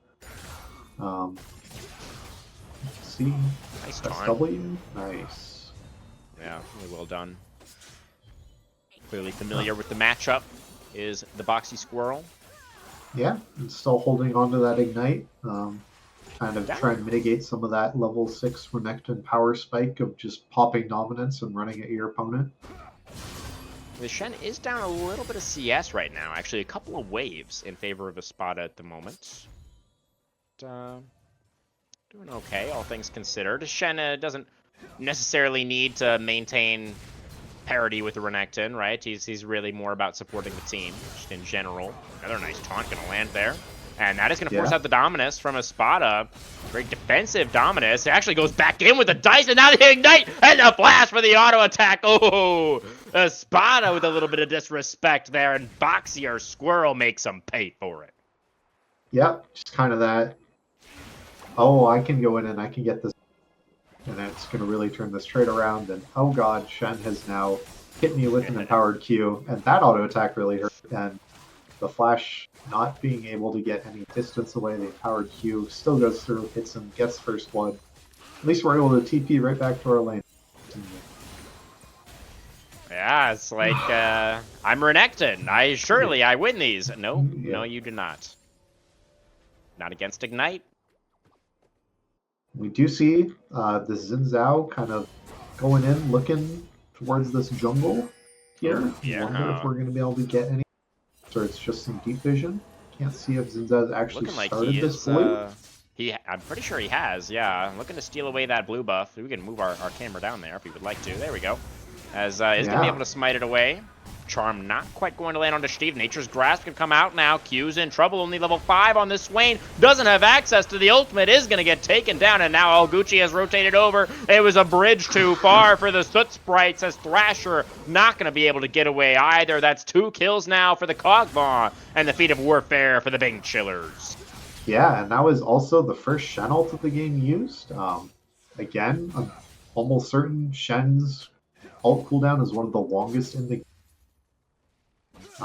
Really huge deal to have it not really be used for anything useful, just kind of delayed your Swain's death by a couple of seconds.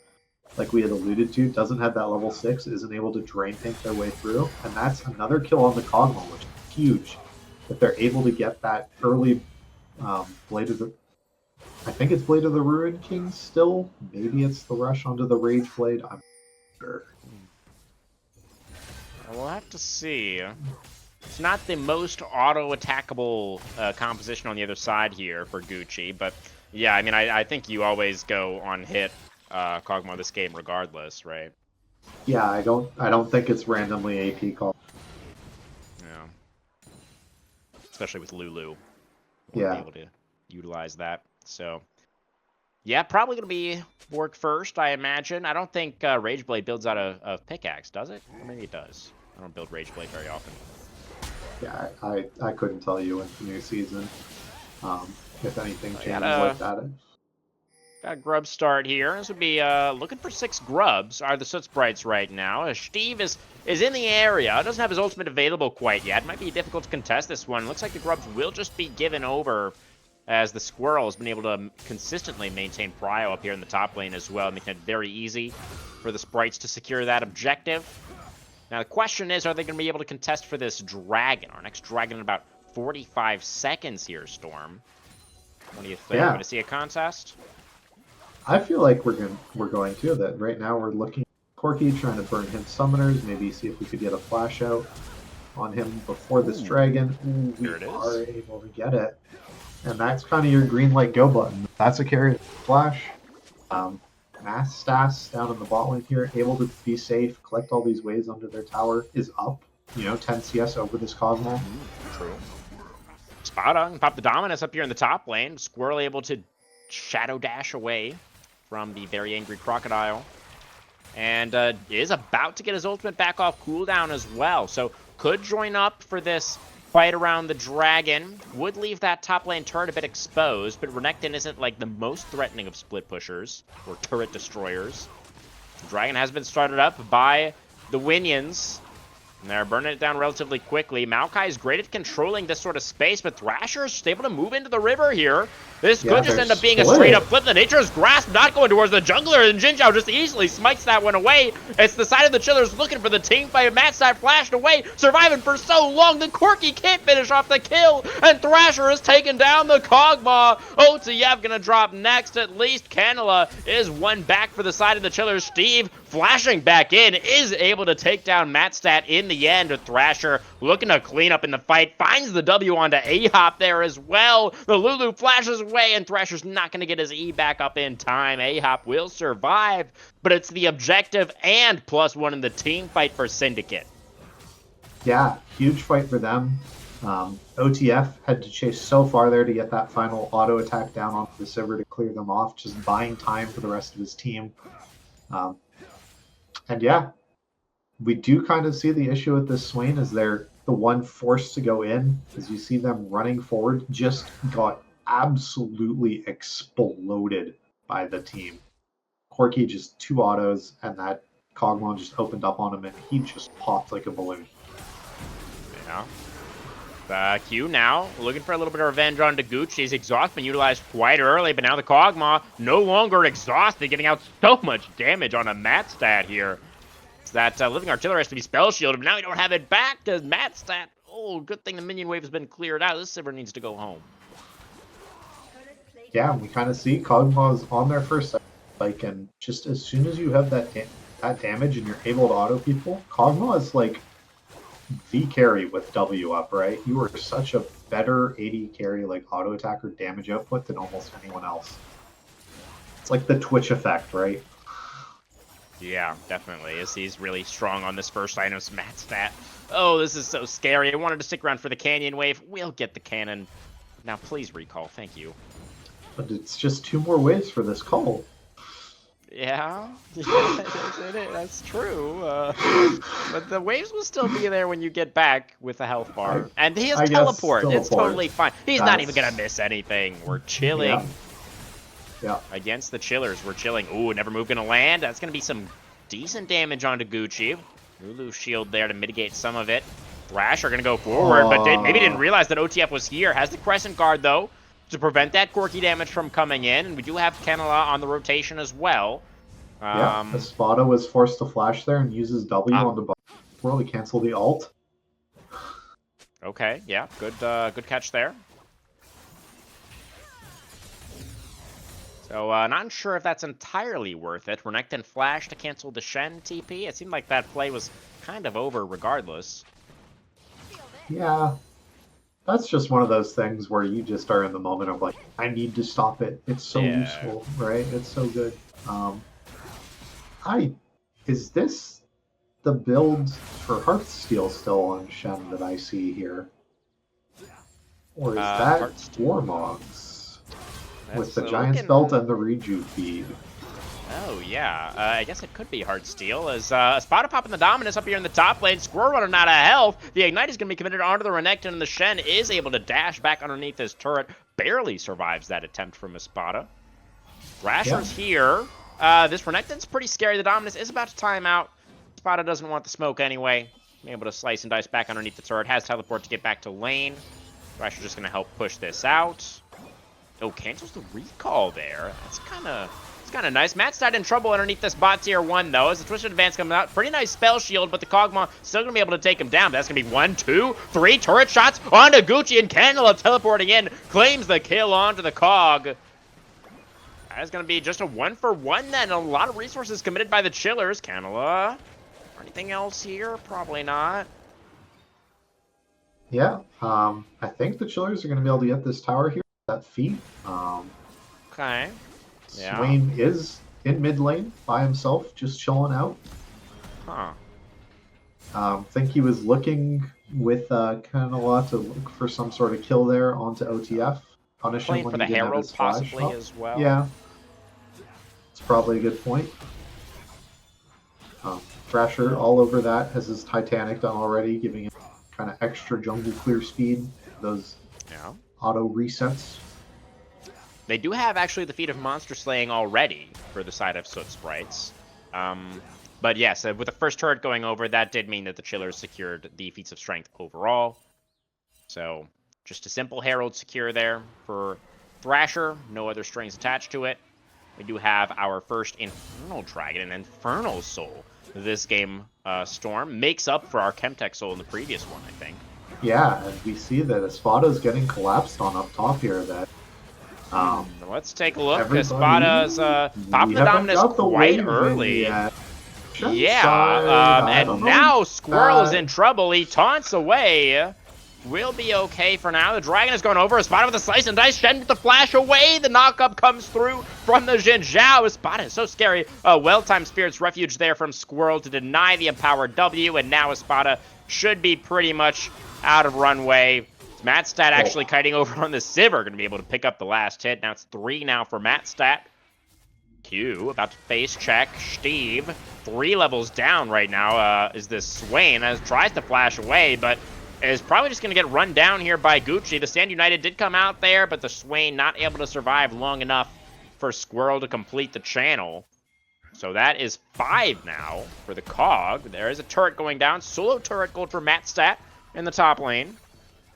Yeah, and kind of the gold is going where you want it to on the side of Big Chillers. That Kog'Maw is getting really fed. This Corki also sitting on 170 C, almost 180 CS, the most in the game, even passing the Sivir. You have the gold going to the right places, whereas Xin Zhao is picking up a lot of this kind of excess gold, and sure, it's useful right now, and it will be towards the mid game, but as the late game draws closer and closer, you're hoping that it's on your carries. Yeah, like we were talking about before, if the Chillers can, well, chill out a bit and just play for the later stages, their composition should be favored. The fact that they're able to secure that second dragon is going to feel great for them in that context. I also... It was the Hearts. Yeah, I'm really curious as to why we built Heartsteel on Shen. I guess it gives you some of that damage potential and the ability, because I know Sunfire has been a terrible, terrible item for a long time, but you just need it on Shen for the wave clear and the early power. So I guess I support it. Interesting. We'll see. It's pretty late Heartsteel. I mean, the fact that he went for tier 2 boots and the Balmy Cinder beforehand, he didn't even get the Heartsteel until I think it was probably like 16 or 17 minutes. So a little bit late to be completing that one, but I mean, he only has the 1 stack on it, right? That was the first clang of the game, was that trade right up there. So what is? I believe the size of the shields does scale with Shen's max health, right? Is that how that works? Okay, the key thing is 4%, I think, of your max HP when it's your like fully level 18 or whatever. Oh, that's gonna be another move in the mid lane, but oh man, yeah, they can't even walk up to hit All Gucci anymore, because All Gucci is always gonna hit harder whenever he's in auto attack range. So Flash actually going to go in here. That's going to be the flash down for A-Hop. Yeah, and we see Corki just kind of sitting, chilling in this bot lane, waiting to see if Ari will face check into him so he can get some of that damage down. We're still kind of away from the Mura mana and getting that really big spike there. And Sivir's just going to keep pushing this wave in endlessly and just kind of denying pressure and time more than anything else. It seems like the Soot Sprites aren't too pressed just yet about the current state of the game. They're not feeling the pressure, at the very least, to try and force any plays right now. There is some good vision being set up by the Winions in preparation for this next dragon in less than 90 seconds. That is going to be, it feels like a must contest for the Sprites, right? I mean, you don't want to be giving over Inferno's Soul Point just like that. Yeah, I mean, for sure, especially considering Rakaton, Hackathon, whatever its name is, spawned in the bot lane as well. It's not like you can go. Yeah, it's not like you can go top lane and trade for that objective either, so. Very true.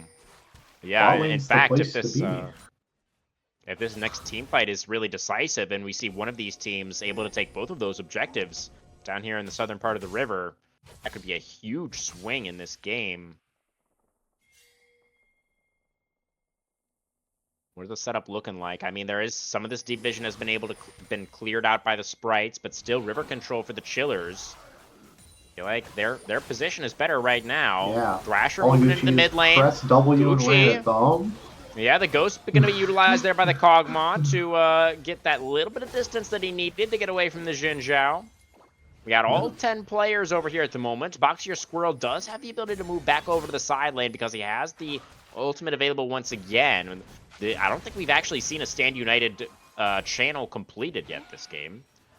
Nope. Allies just been dying a bit too quickly, so have to see that get tidied up. Nice double never move there from Q, but no follow-up can happen. And the Chillers now, very patient. Yeah, and with that Herald crash on the top lane, I mean, Shen is threatening actually taking a tier 2 by himself here, right? That I don't know if I'd be happy with this trade, but like, it's a pretty good one if you're able to get these 2 towers. I'm not a fan myself. I think giving over the Infernal Dragon is pretty dangerous, but Canela now going to look for this one. Oh, they're on top of Gucci. The Kog'Maw, though, still had the flash to get away. Espada is going to get taken down. Gucci still able to hit, though, for now. And that's a shutdown picked up as well. Yeah.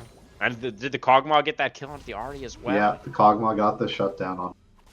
That's big, yeah. I mean, the Chillers, I think, are in a great spot now.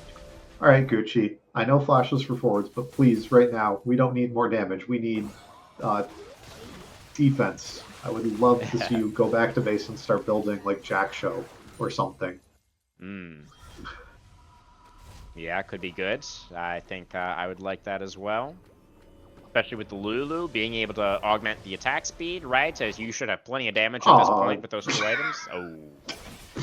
Okay, it's fine. We just need one more attack speed item. one more. Just one more. Just one more. Yeah. Surely we're not going to build Wit's End after this. Surely not. But, you know, honestly, Gucci's been playing a pretty solid game so far. Yeah. Able to dodge away from that Swainy. He's been playing aggressively, but he's got the team there to back him up, so it's okay. Yeah, I mean, Wild Turtle, when he's flashing forward and he's killing people, looks like a player on the Rift. Same with Gucci, when he's been able to walk at these people as Kog'Maw, just auto them.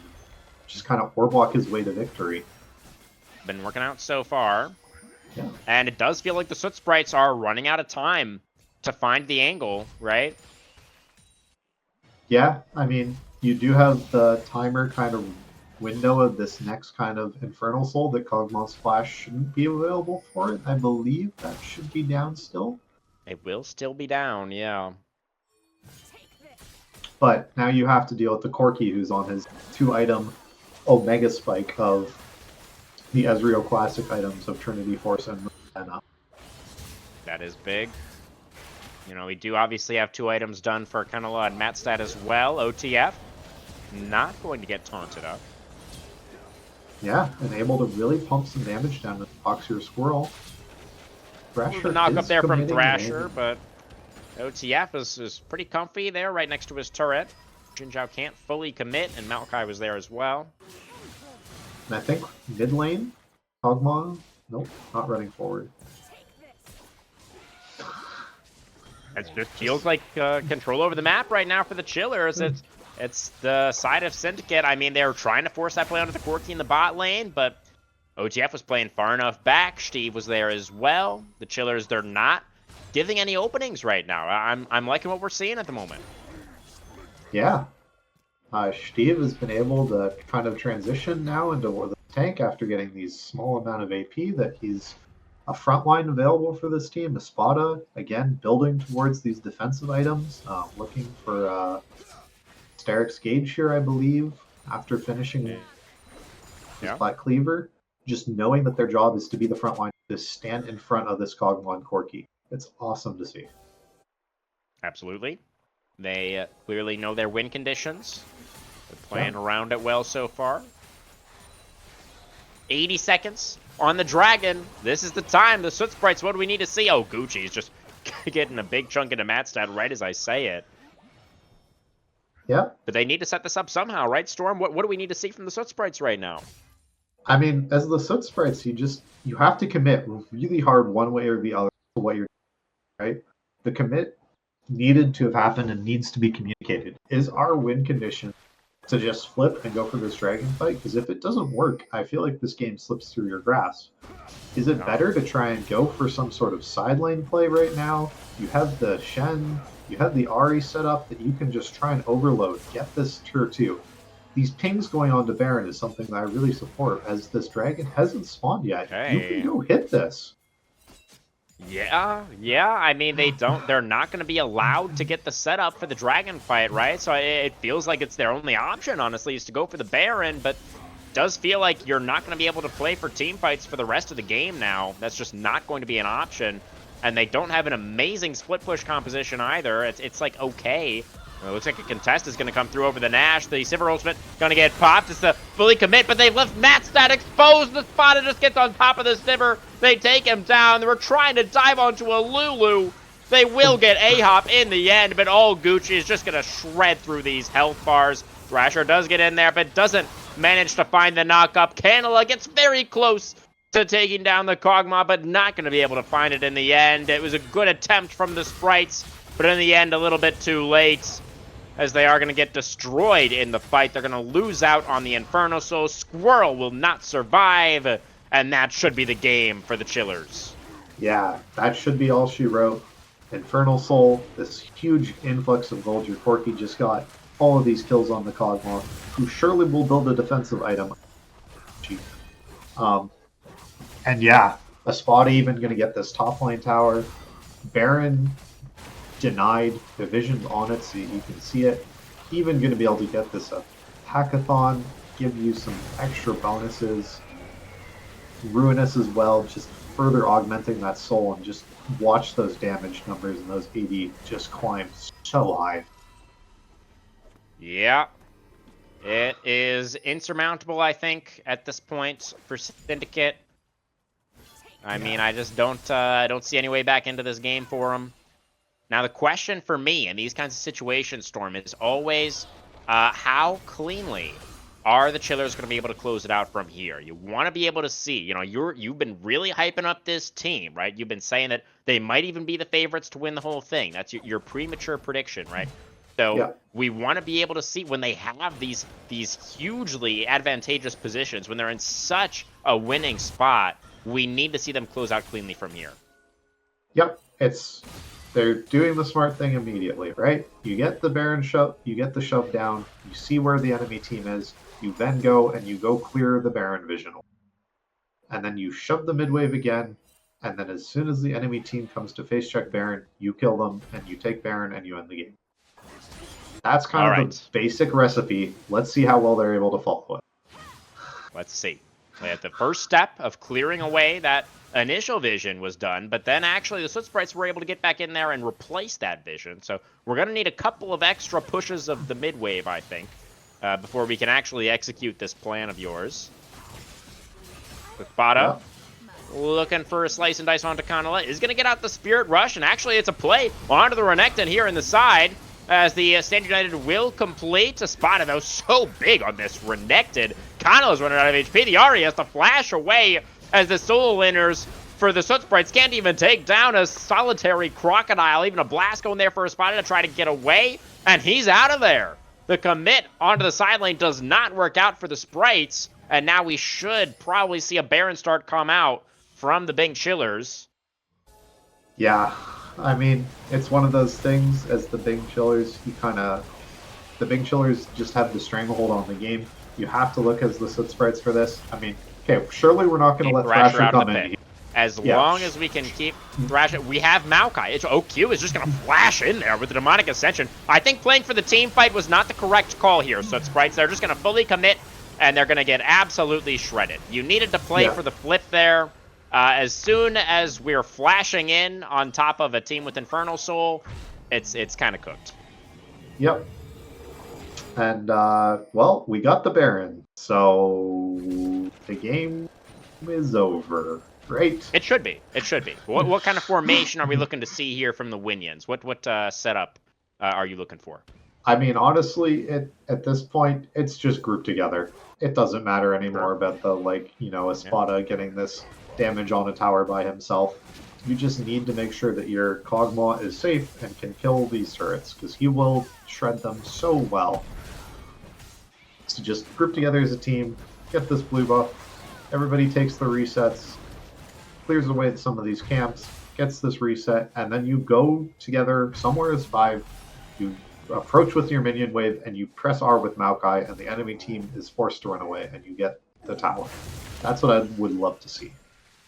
Yeah, I would love to see that as well. That sounds like a great plan.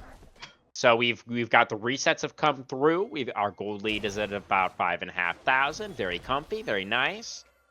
And now let's see if we get that 5-man walk down mid lane that I think we're hoping for. Sure, mid lane's fine, top lane, whichever. Just all lane together. I guess OTF does have teleport. Yeah, you can go catch that wave. Just has to make sure to be careful of this kind of, Shen and Ahri combination. Espada does not have teleport. Nope. Really wish. Oh, whatever. I just don't want this game to go to some random element. That's what I do not want to see, right? You have such a lead right now, so... They should have been able to end with this Baron, I think. I agree with you. Like they're wasting a lot of time here. Like, they just needed to group up, like you were talking about, and they could just push down a lane, and exactly like you said, you just press Maokai R, you get the inhibitor for free, and maybe even more. I mean, the Maokai's probably going to CC somebody with the ultimate, you get a kill, maybe you just end off that. But it seems like they're not really doing anything, Storm. Yeah, they're just stalling for Elder, and I mean, I guess as the Soot Sprites, you were forced to come out to this Elder, but you should have been forced to come out of your base after this Baron was on. Yeah, I mean, at this point, for the Soot Sprites, I mean, maybe they've learned their lesson by now, and they're like, oh, we just actually don't fight them no matter what, and maybe they'll just keep doing nothing, and then maybe we could just, sneak backdoor some. I don't know. I mean, it's pretty good for the Soot Sprites still, honestly, as there's not really anything that they can do to win the game besides wait for their opponents to throw. Yeah, I was about to say, I mean, I guess if Sivir randomly gets a fight where the enemy team overdives and get to hit everyone and kill them, I mean, it's going to do a lot, but just look at, how hard it is to get into this.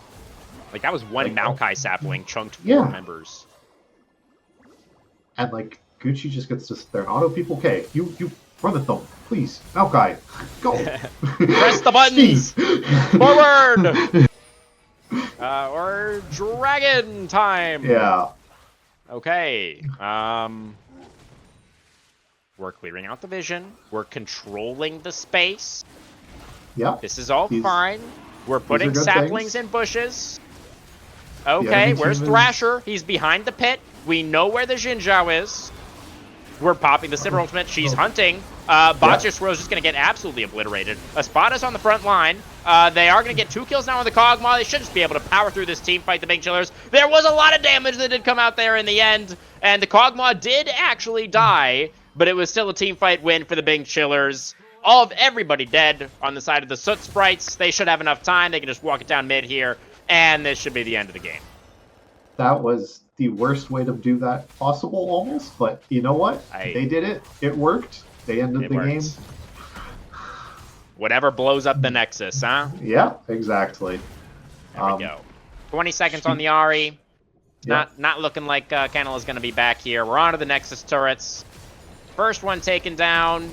Still over 10 seconds on the Ari. Yes, this game is indeed over. And what was the game time in the previous one? I think it was it over 40 minutes in game one? Or was it like 38 minutes or something? Yeah, I think this was technically a clicker win. Or little bit faster. Yeah. We were, a little bit upset. We felt like they could have ended a bit more efficiently on the side of the Pink Chillers. But all things considered, a pretty convincing win. Yeah. I mean, the scoreboard is 21-11. You had 4 dragons to almost none. And yeah, your Cogmaw did the most damage in the game, as his job dictates that he should. Everybody. Gucci had a great game. Yeah. I see your POG Storm, or is that honor going to the Lulu, perhaps? The support, the unsung hero? I think it was definitely a help. I mean, even in that last fight towards that Baron, the amount of time they were able to generate by dragging the team towards their tier 2 towers, running past the Tribe Rush, and just buying all that time, I think was so valuable. Ahop did pretty much everything right that game, I want to say. Yeah, it says 0-19 on the Lulu. Very, very nice support scoreline. And yeah, overall, relatively clean, relatively controlled for Winson's Winions. They've now tied up our series at 1 game apiece, and it all comes down to game number 3 to see who is going to be able to maintain their undefeated record at the end of week number 2. Don't go anywhere, guys. We'll be right back for our last champion select of the night.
Don't wander around your memories,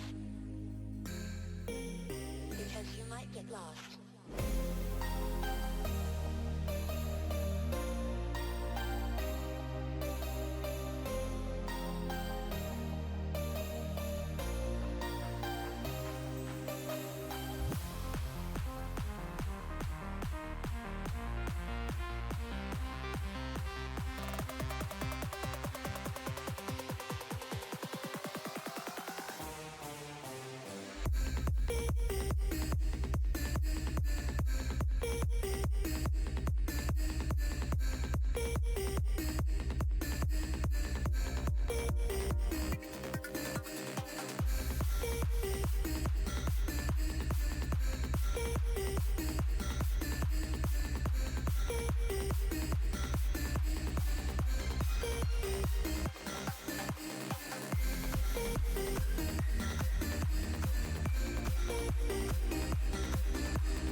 Hello, everybody. Welcome back for our Game 3 draft, our last draft of the night. You know, pretty much all of us on Otter Talk were expecting this one to go to 3 games. You were the only one who was standing out there, Storm, with a 2-0 prediction. But I don't think it's too surprising for most of us that this is a nice competitive series. We do have Syndicate back on the red side. They had the selection, of course. I believe that's how that works. Or is it just automatically swapping every game? It just auto swaps. Fair enough. So we're back on the red side, Syndicate, where they won game number 1. Actually, red side 2-0, I guess, tonight, isn't it? Yeah. And we are seeing the Chillers going after, again, these hard-to-dive champions. Things that deny the engage are the ones getting taken out. Syndicate themselves just banning away things like they have been, or in this entire night, I think they have gotten rid of. Varus, kind of an interesting man, kind of the premier ADC right now, has all the options available to him with his build, is just kind of safe, consistent damage, and is always good in the team, so I like to see that man. Yeah. Wondering if we're going to see some other random, like, hard dive ban go out the window here. Rel instead. Okay. While we have the time, I would like to give some updates from around the league. We've got a few results over here in the match results channel. It looks like Original Sin was able to take down Team Mid Only 2-0. There was another 2-0 for Mint Crash Outs as well. They took down Monkey's Paw. The AK Hearts got a 2-0 over Definitely Not Huracan. And then what else do we have here? One of the Monkeys teams took down Goon Squad Gaming 2-0. XSV Greed got themselves a 2-0 over JR Flying Dutchman. And the Shattered Spire, defending champs, able to get a 2-0 over Maelstrom. And then, most interestingly, Dorado Gaming able to take down the Monkeys Goons 2-0. Pretty interesting result there. Yeah. I wasn't expecting a lot on that Dorado team. Good to see them picking up a win. They are in a group where wins are going to be kind of hard to come by, and every game's going to matter a lot in that group. That there is going to be a lot of shakeup. We do see first pick of the game for the Chillers. It's dive. It's go in. It's Nocturne. Mm-hmm. Yeah, I mean, interesting to see them go back to that, right? After playing sort of the kiteback composition in the previous game. All right. Is the Oriana Nocturne combo going to get taken? Or are we going to get Wukong Oriana? Well, I feel Oriana's like- banned. Okay, so we're not seeing either of those things. Why did we Right. pick Nocturne then?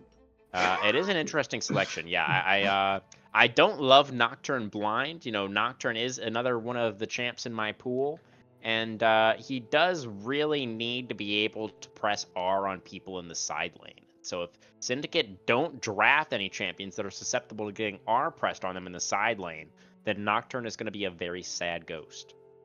Or Nightmare, or whatever he is. Nightmare. I don't think they've updated his lore. I think he's still taunting summoners or something. Something like that. Although the Galio is a pretty strong pairing with the Nocturne. I do like that synergy. So maybe we're just going for like a global composition and just really trying to, you know, play strong side for the Chillers in this third game. Yeah, I also like it into the Aurora. Kind of gives you some answer to that random free poke she gives you. You get a random free magic shield, so she doesn't beat you out of lane entirely for free. Very true. The Rakan that we've seen get banned, like every single round 2 gets locked in. Yeah, that was banned away by Syndicate in both of the previous games in that second phase, like you were just talking about. So, gonna get scooped up by the Chillers this time. We'll see what A-Hop is going to be able to do with that one. A-Hop, of course, our Game 2 POG on a very exciting playmaker for this game. Looks like the Xayah is going to get taken away, so a Lover's Quarrel in the bot lane. Very spicy. Yeah, and again, a good pick into Nocturne Galio is Xayah, so... Yeah, not just a denial. It also works really well. So it does mean we've got some differences in terms of what roles have been locked in here. You know, the Chillers obviously still needing an AD carry. We see the Kai'Sa removed already by Syndicate. And for the side of the Soot Sprites, they do still need their support, as well as probably their top laner, although, you know, Aurora, I guess, can technically be flexed into either solo lane, but expecting still a pick needing to come through there for the Squirrel. Yeah, again, same with Wukong. Mostly a jungler nowadays. Is quite a potent top laner into certain matchups. Just due to his armor stacking passive, can actually like beat up on lane bullies.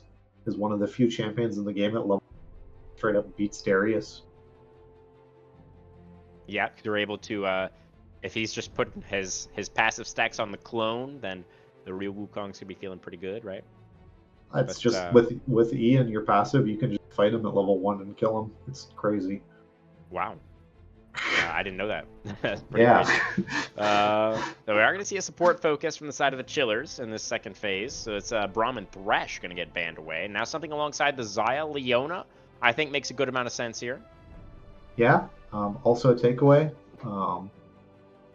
I guess not at all because Rakan is locked. I don't know what I'm saying. But yeah, just kind of some more dissing. I mean, you can play Leona really defensive to champions like Rakan, but instead we're going to go with the Taric. Wow. Yeah, it's not as strong into the Rakan specifically, right? But it does, I think, synergize well with the Xayah. You can play that really, really defensively and just be really safe down there in the bottom lane. Maybe they're just really, really worried about the dive coming through from the Chillers already with the Nocturne Galio. Yeah, I mean, again, it's just this thing. Syndicate is just every single game and draft we've seen from them so far is just, if you're diving us, we're going to win. And if you're not diving us, our team is incredibly short range. So I love this MF because it's not committal, right? You can just press R over top of these people. Yeah. When Nocturne and Galio are coming in, and, you know, you're not getting hit by this Xayah Feather Pull and this Aurora ult that you're able to be far enough away with the bullet time. So I like that pick a lot. Let's see what we're going to round out our cannon. Okay. Wow. Okay, so some good team fighting power there. Yeah. I don't know if that necessarily aligns with the Nocturne Galio necessarily. I mean, Kennen ideally is going to want to group for fights, right? Whereas Nocturne Galio kind of want to split the map. And not to say that they can't team fight, but I don't know. Do you think there's any like lack of synergy there, or do you think it does it make sense more than I'm giving it credit for? Or what do you I think about think that it's Kennen just pick? one of those things that it's to just bring disarray, right? Nocturne presses R, turns off the lights, and Kennen goes in and flashes in with his ult when Zaya and Tarek aren't ready for it. So you're able to kind of get the wombo combo kind of esque thing off, right? Mm. I always kind of like playing Nocturne in these amateur leagues because he actually is effective, unlike in pro where you stare at your teammate's screen to know what the hell is happening. Yeah, Um, definitely. And I think I Mordekaiser, as an answer into this, Ken, is also really interesting. Like, just ult for ult, it of course makes a lot of sense and is really useful, but like, I don't know how that lane matchup actually goes. Yeah, I mean, obviously Kennen's gonna have the range advantage. We'll have to see. That could be a little bit difficult for the Mordekaiser to play out. Yeah, But I'm you curious. know, I feel like Squirrel has had pretty good counterpicks so far tonight. So maybe, I mean, we got to give him credit, right? Surely, I mean, at the very least, this matchup is not going to be unplayable. I am sure he's comfortable at least that he's not going to get bullied in the lane by the Kennen. We'll have to see how it Yeah, goes. as far as I'm seeing, kind of like as if you go through the patches, it's not a great matchup for Mordekaiser. Kind of Kennen favored, Interesting. but I mean, just the sheer usefulness of just being Kennen from team fights, I think, is more the reason that it was picked. Yeah, makes sense. The But Mordekaiser is Nocturne, a comfort pick for the Squirrel as well. It's 28 yeah, games this season with a 61% win rate, so the comfort is definitely there. yeah, it's just going to be. I really think a lot of this game is going to be on the back of this Tarek. I Hmm. don't know how you ever are able to time your ultimate because it's 2.5 seconds that you have to just basically call in the future. Because if you're pressing Tarek ult when you're getting hit by Cannon ult and already or Galio and Nocturne, like it's too late. Yeah. So it's going to be really weird. Is it kind of this thing of you're able to wait out the wombo and then afterwards use it, use it in the middle of it so you survive towards the tail end when the burst is done? Same with the Soror and Wukong, right? They're really useful as the enemy team is diving into you, but if you're not able to press your buttons, you're just going to absolutely evaporate. Same with like this Rakan, right? Pairing with this cannon, there is so Yeah. much potential for your team to just explode immediately. Like, there's no one on this team that can be like, yeah, I'm gonna stand in front of like Kennen and be the front line for my team, right? Like, Yeah. It's a so bit rough for Syndicate. It's like like you said, they don't really have a ton of front line. They are really reliant on that Tarek ult to keep themselves alive long enough to do damage in these fights. But they're also pretty light on engage. You know, it's really only down to that Wukong for the side of Syndicate. If at any point they feel like they want to be starting a fight, they yeah, have very limited ability to do so. So it does feel like the Chillers are going to have a lot of opportunities to try and dictate the pace of this game. And as long as they play well, like they did in the previous one, feels like they've got a lot more tools to work with this draft. yeah. My only thought is going into this is that if the Chillers screw up their engage ever, like if they don't get, a kill or two with their wombo combo, they are absolutely toast in a fight. Like in any sort of prolonged fight, Syndicate is going to absolutely tear the Chillers team apart. Like Nocturne All in the right. middle of like Zion is just going to get stuck in an absolute blender. So it's kind of the battle and the thing to see. Are Chillers going to be able to pull off their one shot Syndicate, or does Syndicate survive and just We'll have win to the see. extended fight? And I guess we'll see. That's right. That's right. It all comes down to this. Syndicate able to take the win in game number 1, but Chillers fighting back nicely there in game number 2. And the Chillers, thought by many to be maybe even one of the strongest teams in the entire league. Would be pretty surprising for them to go down here in week number 2. But the Soot Sprites have shown that they are not a team to be trifled with. We'll have to see if their composition is going to be able to counteract the dive coming out from the Chillers once we get onto the Rift right after the break.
Okay, my friends, welcome back onto the Rift for the last time tonight. We've got our Bing Chillers, the winningest of Winions, of Winsons.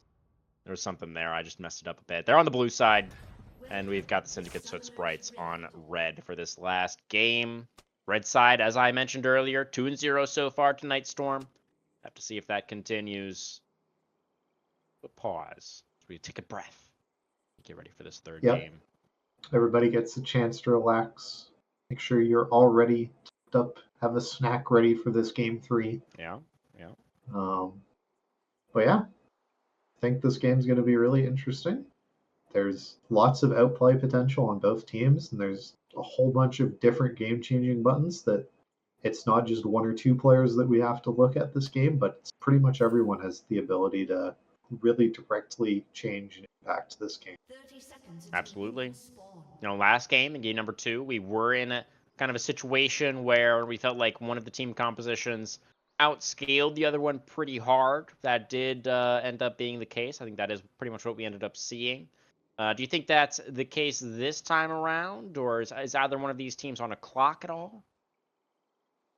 I'm curious to see like if it's actually going to be a clock or not, because like the damage just keeps ramping up and gets higher and higher and higher on the side of Winston's Winions here. Oh, but we do see this cannon getting absolutely bamboozled. This is not very nice.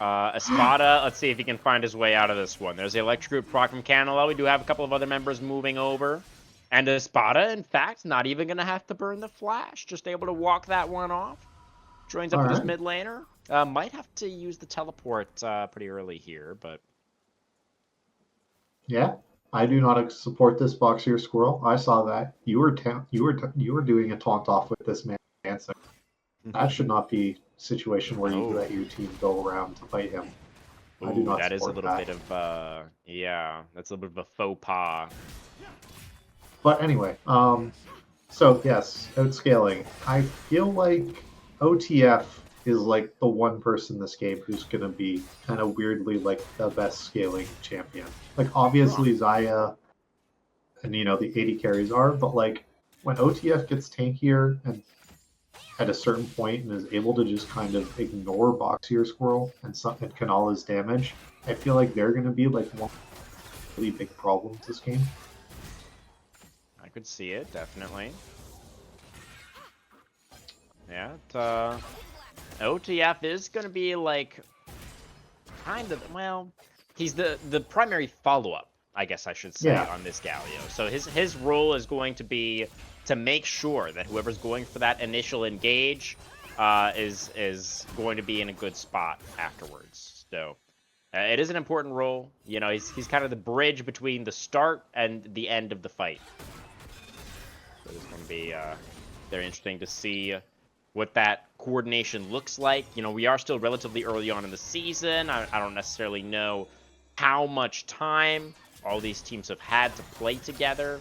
But this is a composition for the Winions, right, that does really heavily rely on being coordinated with your teammates. So something we can look out for. And I would also just like to point out that Gucci definitely understands how MF works. He has shot every single one of these like bullet up double bounces into mass stat and Q, which is cool to see. There's Generally another one. Don't see a lot of that. Yeah. Yeah, clearly pretty comfortable on this MF. But for Xayah and Taric, I mean, they don't really care too much about the laning phase anyways, right? They're going to be happy to give over that priority to the Misfortune, just collect these waves, get that level 6, and then maybe they can start playing the game a little bit more. Nice Justice Punch here in the mid lane from OTF and get a good chunk onto the Aurora. Now the junglers joining up with these bottom lanes. That's a knock-up only onto the Wukong for A-Hop. Grand entrance is back towards Gucci.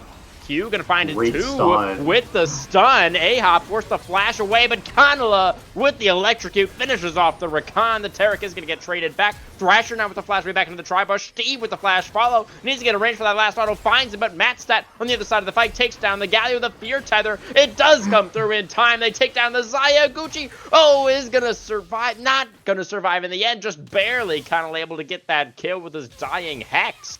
Ends up being absolutely crazy. A 4-for-3 team fight just barely in favor of the Espada's getting Winions. baited. Yeah, the If squirrel, Boxy though, Squirrel, the shield Q, is Q, Q, Q. expired. The Obliterate comes down. Espada just needs a little bit more, but the spells aren't going to come back in time. And both top laners will walk away. All right. Well, that was a lot. Steve, the clear winner of this, comes out of that with 3 kills to his name on this Nocturne. Going to really accelerate that level 6 and getting that ultimate quick already. Building Stride Breaker, I believe, with that time at. Absolutely. MF still able to get her BF sword as well, so like that's a pretty great for Winston's Winions here. Yeah, for the side of the Soot Sprites, 2 of those kills going on to Condela's Aurora, right, is not going to feel too bad for them either. They're able to get that lost chapter on the first trip back to the fountain. Going to feel pretty good in that mid lane. We have both of our junglers. It looks like they're going to be on this bottom side of the map as the first dragon is now alive. Steve, not quite, well, both of these junglers really wanting to get to that level 6 point as soon as possible, right? Let's see. Yeah, interesting to see that both teams really playing for this dragon. You see Wukong has started it up. Nocturne. Priority in the bot lane. Could be Ahop and Gucci able to move over here into the river first. So the Wukong might just have to back away from this one. Yeah. OTF able to come over as well. Is this just going to be a thanks for the leash, buddy? I think it is. Yeah, Thrasher's onto the Gromp. And that is going to be the first neutral for the Winions. Nice. Oh, level 6 advantage for Espada. I'm sure it's going to be coming through. There it is for the Mordekaiser as well. So the side of Espada not just going to commit the ultimate just like that. I might have been baited, but he is not. We do have Nocturne up there towards the top side of the map now. Steve still not quite having access to that ultimate, but he wants the grubs. And Thrasher is going to be a little bit late to this one. One grub's already gone over for the Nocturne. Mordekaiser now is moving down, does have access to the Death Realm. And the side of Steve's going to have to respect that. Backs away after only securing that single grub. Doesn't mean it's going to be 2 now. Likely over to the side of the Sprites. Yep. Already able to get one. Second one doesn't look like it's getting contested. We see OTF just chilling in this mid lane, collecting their wave. Same with the spot on the top lane, not wanting to break what little freeze they have. Yeah. He is kind of looking at this Nocturne. Spotting can get pulled in there by the Death's Grasp. Good little chunk from the Squirrel as the Mordekaiser gets the wave pushed in. And now Steve does have access to the Paranoia. Always very important for Nocturne, right? What you're able to get done with that first ultimate, because at rank 1, it is a very, very, very long cooldown. You really do need to get some value there. It might even be as long as Stand United. Not entirely sure, but it's around there. Yeah, it's something ridiculous that's over 2 minutes. Yeah. That's that. Kind of getting zoned off this minion wave right now. Gucci and Ahab doing a great job of playing out this 2v2 so far. There's going to be the knock-up. Comes through from the grand entrance. A little bit of damage from Gucci. We have Nocturne is down here. Steve's looking, but can't find the angle. Yeah, Q and Mastat really just playing safe, just trying to collect as much of this wave as possible and try to limit their poke options to not get dove before they have access to this Terracult. Espada in the Death Realm. Boxer Squirrel looks for the play. Mordekaiser flashing early to set that one up. Slicing Maelstrom not going to save the little purple Pikachu as the mace comes down and Mordekaiser gets his first. Yeah, a great solo kill by Oxyr Squirrel. Just waited until Cannon was forced to come out from underneath his top. Lands those sweet spot Qs and just decimates them. And it's pretty interesting. I mean, Espada, I feel like, was considered by many to be one of the stronger top laners in this past season of Emerald. But Boxer Squirrel, I feel like, for the most part, has been getting the better of him tonight. Yeah, for sure. He's been playing much more towards the lane and has been getting these solo kills, yeah. You have a strong showing from the Winions down here in the bot lane still, though. Gucci and Ahop able to keep up the pressure. They do have to be respectful now, though. There's Kong down here, their own junglers on the top side at the moment. They're going to take this opportunity to go for a reset. Very comfortable there for the MF. Doesn't quite have her first item done just yet. It's got to be... Oh, there's the Paranoia into the mid lane. As the Aurora does have the flash, but already used the ultimate. There is the flash is going to come out, but the Steve is going to be able to secure the kill. Number 4 now for the Nocturne. This is that Stridebreaker. Had it already done thanks to those earlier kills. Aurora was not able to get away. Yeah, despite burning the flash and everything, wasn't able to get away. Kind of one of those things. Don't know what OTF's flash really accomplished there. Just kind of got that little bit of Q-tick, but it was enough to get that kill before Thrasher was able to show up and respond on Wukong. So, worth it in the end. Absolutely. It's a little bit over 1,000 right now, the gold lead for the Winions. And our next neutral is going to be coming up very, very soon. Probably at right about exactly the same time, I imagine. Connell going to take a little bit of a beating here from the Gargoyle, but in comes Thrasher on the Wukong, commits the Cyclone. They should be able to take down OTF here, if only he still had Flash. But he does not. Connell able to secure the kill. 3 now on the Aurora. And that should be just in time for their objective of choice. You have to imagine, as OTF doesn't have teleport either. Yeah, I mean, with 15 seconds till the grub spawn, it should be theirs for the taking. I think they're starting them up. Oh, there they are. Does mean that Matt Stat has to be very careful down here. Zaya all alone at the moment underneath this tier 1 turret, and Steve is lurking in the jungle. Does have that Paranoia available again soon, but probably just going to be a look towards this dragon for now. And this is going to be 2 dragons for the Winions. I have to wonder, I mean, it kind of does make sense for that the Soot Sprites would wanted to deny the 4 grubs from the Chillers, given that they have this strong side lane composition, but giving over those first 2 dragons feels pretty dangerous. Yeah, especially when those are 2 of the best dragons you can get early. You know, the out-of-combat movement speed of Cloud Dragon is just almost always the best stat-wise thing you could get in the game, and Hextech Dragon provides stats that every single champion in the game wants, with cooldown reduction. Paranoia back onto the Aurora here in the mid lane between worlds comes out. Good escape. Oh, he went back by mistake! Oh, Candela! Oh, no! Absolute tragedy. That's going to be first kill of the game for OTF. Yeah. He was the out. praise was about to be in and be like, man, that was so well played. You saved everything right. And then we touch the absolute edge with the Q and just get flung back into the waiting arms of Winston's Winions. Yeah, I wonder if that was like the weirding, like the little knockback that happened, put him back in. Oh man, that is so unfortunate. I think that was probably a little bit of shutdown gold as well. I didn't quite catch it. Espada looking to set something up. Does get out the Slicing Maelstrom, but Boxer Squirrel able to immediately respond with the Death Realm, and this cannon is so squishy. One more Obliterate, but a nice stun comes out from Espada. Boxer Squirrel not able to get the kill, and the Goon Squad is there. I mean, they're not in this game, but they were aligned with Espada in that moment to take down the Squirrel. And now A-Hop, and trying to get OTF back into the mid lane here. As Q is going to get taunted up, and Gucci is there for the damage, and that's just going to be another kill for the Galio. It's a little bit falling apart at the moment for the Sprites.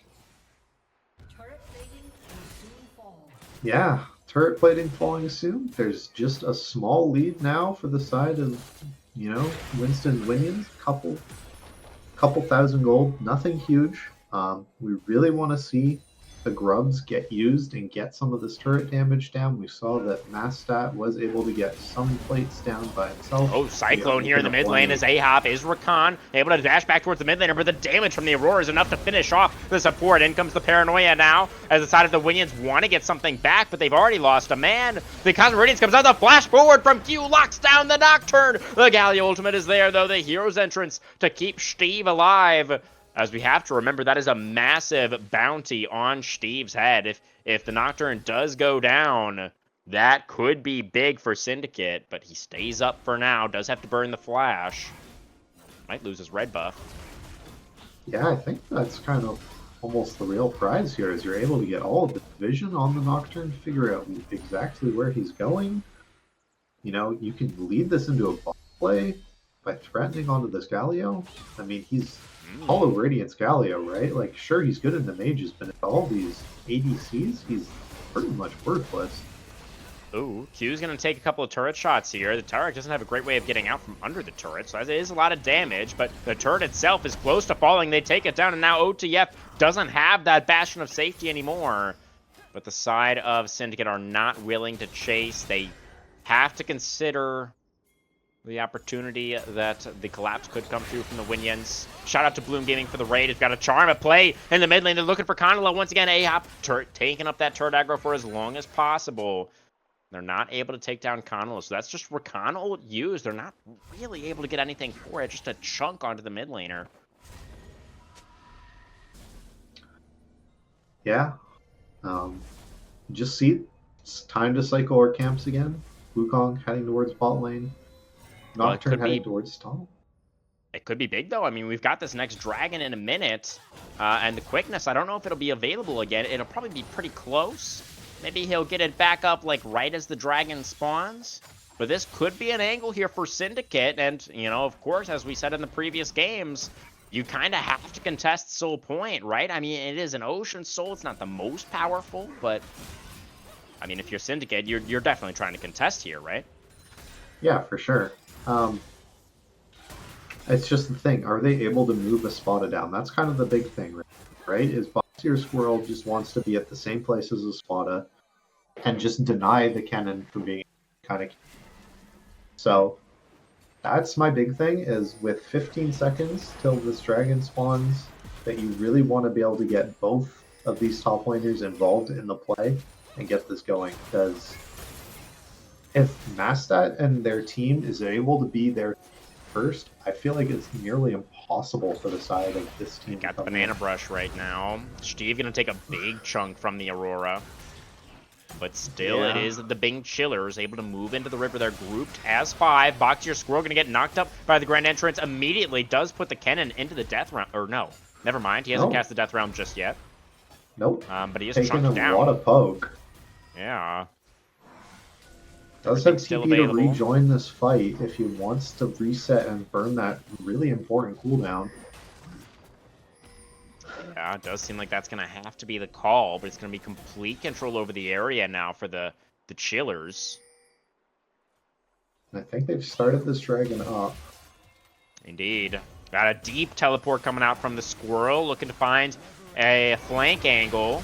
As now the Aurora Ultimate is going to come out. The fight breaks out. It's a big taunt from the Galio. The bullet time over the top. Doing so much work, but the Cosmic Radiance is amazing from the Taric. Kind of on the Aurora here. It is down to about 50%. Flash forward for Squirrel. Forces out the flash from the Misfortune. Espada and MF both down solo. On the front lines is OTF, but there's nobody there to follow up. Boxier Squirrel has Gucci in the Death Realm, and he takes down the Misfortune. Death's Grasp pulls in 1. It's a 3v3 left on the map. 2 members have gone down on both sides, but critically it is Matstat. Still full HP on this Zaya. Q thinking about trying to set something up, but eats the Duskbringer there from Steve, and the Taric has to back away. The Dragon still not been taken. Both junglers still alive. Well, Wukong respawning, but... Oh, my mistake. I think. Yes, you're absolutely right. He did just respawn there. He is alive now. But yes, quite right. But yeah, a great fight. Taric able to use his ult at a great... As the combo was kind of coming in towards them. Great play by Q there. Matstat able to stay alive, keep themselves up. We see this kind of worry for me, though, is that Boxier Squirrel did ult this MF and was able to take her down in the Death Realm, but it was close. It wasn't that much. A couple more autos, and I think MF would have taken. Well, the Dragon is going to get taken now. It was Syndicate, a little bit quicker back to the river. They're going to be able to sneak that one away, their first Dragon of the game. And they're back here in the mid lane as well to try to defend this turret, but in the end, they're not going to be able to. There's too many members of the Chillers here to take that down. They will be able to brute force that tier 1 turret, moving into the top side river now, thinking about a Herald start. Yeah. Herald, kind of important right now, just for side of Syndicate, the Soot Sprites. It's one of the ways that your team break a turret, because your team's siege with all of this low range is really, really bad. That I can't see another way of you guys taking that mid tower unless, Winston's Winions just kind of leave it unattended. Yeah, that Rift Herald actually, I believe, is also going to decide feats of strength, because the first turret went to Syndicate, but the first 3 kills went to the Chillers, and it's 2 neutrals right now for both sides, so could be big for that reason as well. See, Voracious Atacon is spawned. Yeah. So the Hungry Otacon, or no, that's the That's the yeah, GA. that's the one that gives the GAs. Yeah, right, Yeah. exactly. Could be interesting. Oh, posturing around this topside river right now. Boxier Squirrel is going to immediately put a spot in the death realm. The cannon flashes over the wall. There is going to be a Wukong there. When the cannon exits, though, this could be difficult. There's the Cyclone. Espada, though, gets the shield from the Gallios, but not enough to keep the cannon alive. The bullet time, really nice from Gucci. Helps take down 2. And it's looking like a teamfight win for the Winions. Kanala and crew going to have to back away. And Jungler down for Syndicate means this should be the Rift Herald. This should be feats of strength over to the Chillers. Yeah, really big. I thought Mastat was going to be able to unload quicker onto Gucci, but with that shield from the Bloodthirster, able to keep themselves alive, and that is the feats going over, getting that Rift Herald, being able to make sure that they're going to be able to keep their mid tower safe, which just provides them so much pressure on the map. It's one of those weird things, but first mid tower is like the most important objective when you're fighting around objectives like dragons and stuff. If you have your first tower up, it just makes everything so much easier. Yeah, it just gives you so much more space to work with around the mid lane, right? It's so much easier to control the vision in that area. It all kind of snowballs. Just the waves bounce back quicker. It's, your opponents can't push as deep with the minion waves. So yeah, really, really big for the Winions. They've got a good setup on the map right now. They don't have to be too worried about that last dragon going over to Syndicate. It is obviously just an Ocean Soul, and the side of the Chillers were able to get the first 2, so they're not too pressed about it. In fact, we could even see them potentially go for some kind of cross map and give over another Ocean Dragon. I don't know if that's necessarily going to be the call, but yeah, they do. Interesting to see. Wonder where kind of everything's going. See very much spotted going for that kind of cannon staples of everything that gives Magic Pen in the shop is a must buy. We do see the Hex Tech plate thing on Nocturne. Yeah, the item that exclusively he and Warwick buy. Experimental Hex Plate, I believe. Yeah, nailed it. Nice. Dang, nice. So that is the classic 2 items for the Nocturne, is Stridebreaker and Hex Plate. They're kind of interchangeable in terms of which one you want to build first, but it is just a really, really strong combo. And probably going to be Sterak's 3rd, it looks like. So just going for that full bruisery kind of build is Steve. Still a 0 in the death column so far for the Nocturne. Yep. And it was the B1 Nocturne as well, remember. So clearly that priority in the draft is paying off so far for the Winions. Yeah, they really knew something about it. Steve, obviously very comfortable on this champion, knows when that they can go in, and has been able to play these fights on the razor's edge. There's been a couple of times where they've lived on sub 2 and 300 HP. And as this dragon kind of comes up and spawns, we see again they're trying. Winston's Winions aren't able to get in towards it first. They're able to get this first tower they're able to get this tower top lane with Kennen, make a trade, get this mid push, and we see Wukong is just soloing the dragon. Yeah, I think this is a totally fine call for the Winions. You don't need to push towards an Ocean Soul necessarily if you feel like you can get more, but really feel like they're getting too much. There's a nice Grand Entrance onto Q. That's going to force out the Cosmic Radiance. Paranoia is going to get dropped, but a nice clump up right now for Syndicate. Nobody really separated. Espada with the teleport in, though, and that is going to separate my all the members of Syndicate. Bullet time over the top is beautiful, and that team fight was clinical from the Chillers. They completely wiped Syndicate off the map. The Dragon did not even go over, and that is a huge swing for the big Chillers. Yeah, Winston and Winions just kind of show how you play into these games. Just wait it out. Wait for them to commit the ults. Wait for somebody to step forward. Wait for that Terror Cult to finish. Then you go in. Then you commit the flash. Then you commit the cannon ult. And you just get everybody. What a great team fight. Yeah, I was a bit nervous at first because I felt like everything wasn't necessarily coming in at the same time, right? It felt like the Nocturnal was first, and then like Espada started channeling teleport. But it ended up working out in the end. I mean, Q got just a little bit separated. It took an awkward path there to try to get back into the mid lane, and it was just really good. In the end, it was pretty coordinated from the Chillers. The bullet time from Gucci was excellent again as well, and they just cleaned house. Yeah, and items are just coming in. We got more and more spikes. We see MF is now approaching this third item territory when this bullet time is just going to start one-shotting you if you have to stay in it. And yeah, we're just seeing the side of the Soot Sprites are getting further and further behind. The Thrasher has been stuck what feels like on this Trinity Force for like the past 5 or 6 minutes, just unable to get gold flowing into their pockets.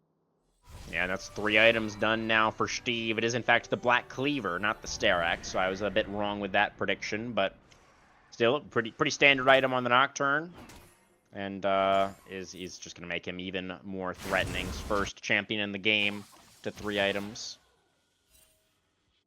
Yeah. Posturing around this top side river right now. We do have Baron up and alive on the map. We do have the Otacon still alive towards this bottom side as well. Boxier Squirrel with the wraparound.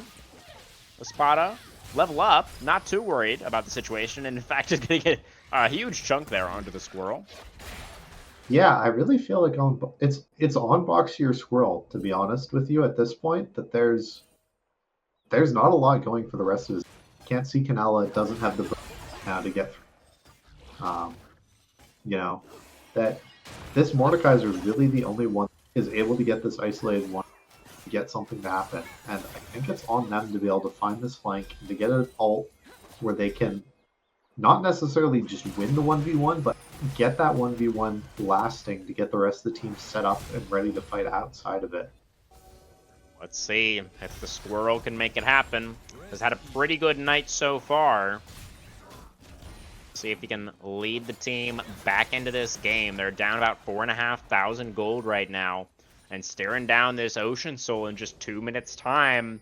Gonna have to make their move soon.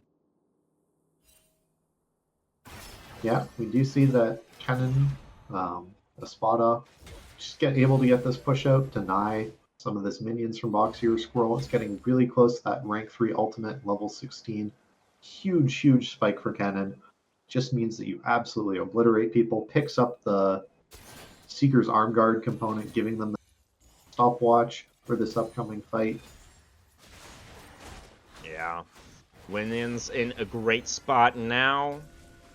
They are looking to just pretty much, if they win one more team fight, I think this game is pretty much over. Yeah. I would agree with you there. I mean, once this team is Ocean Soul, I don't know if the Soot Sprites have enough consistent damage to be able to win a fight. We'll see. We got the Winions moving into the river now. They're going to clear out that ward of the Banana Brush. Syndicate playing pretty defensively for now. Kind of unfortunately sitting on a ward there in the Raptor Bush. So they know exactly where he is, on the side of the Winions. Yep, and they're keep just our eyes able to get forward. This turret isn't there, so they're able to just get this pressure down earlier and earlier, and just force them to force them to face check into them. 45 seconds on the Dragon.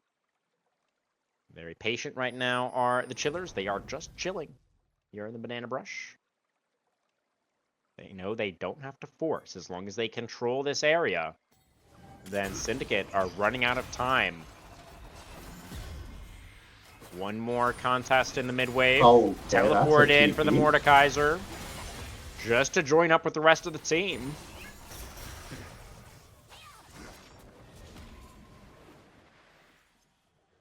Boxer Squirrel still not quite level 16. Has to be really close, but wasn't able to get there before this Yeah. final team fight. And I mean, Espada you just does gotta have go. it. You just gotta press your buttons.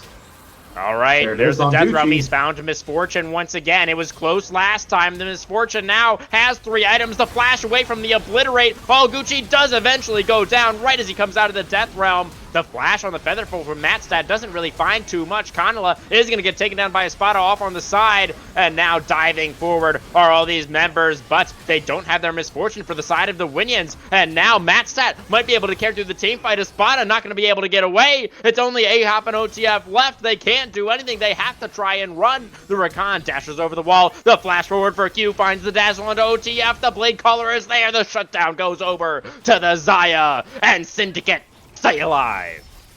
Yeah, they had to go in, and they found their opportunity. A great team fight, and you just see as Matstad is able to stay alive and just pump out this DPS. Tarek able to keep them alive. These stuns coming out, the chain CC, and you know, if either team gets anywhere, is able to get this soul, this game is completely over. Whoever claims it. Yeah, you'd have to imagine that is the case. Really big that they're able to get the Otacon and the Dragon, and now with the GAs on all 5, I think a Baron Force is on the cards for the Soot Sprites.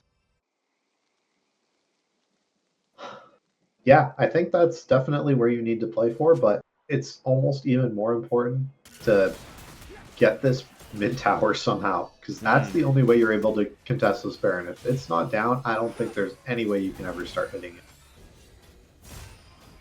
Now they're not feeling emboldened to walk up to the tower just yet. How long is that Otacon buff again? I mean, I think it doesn't even last that long. It's only like 2, maybe 2.5 minutes, isn't it? Yeah, it's something like that. It's not the longest.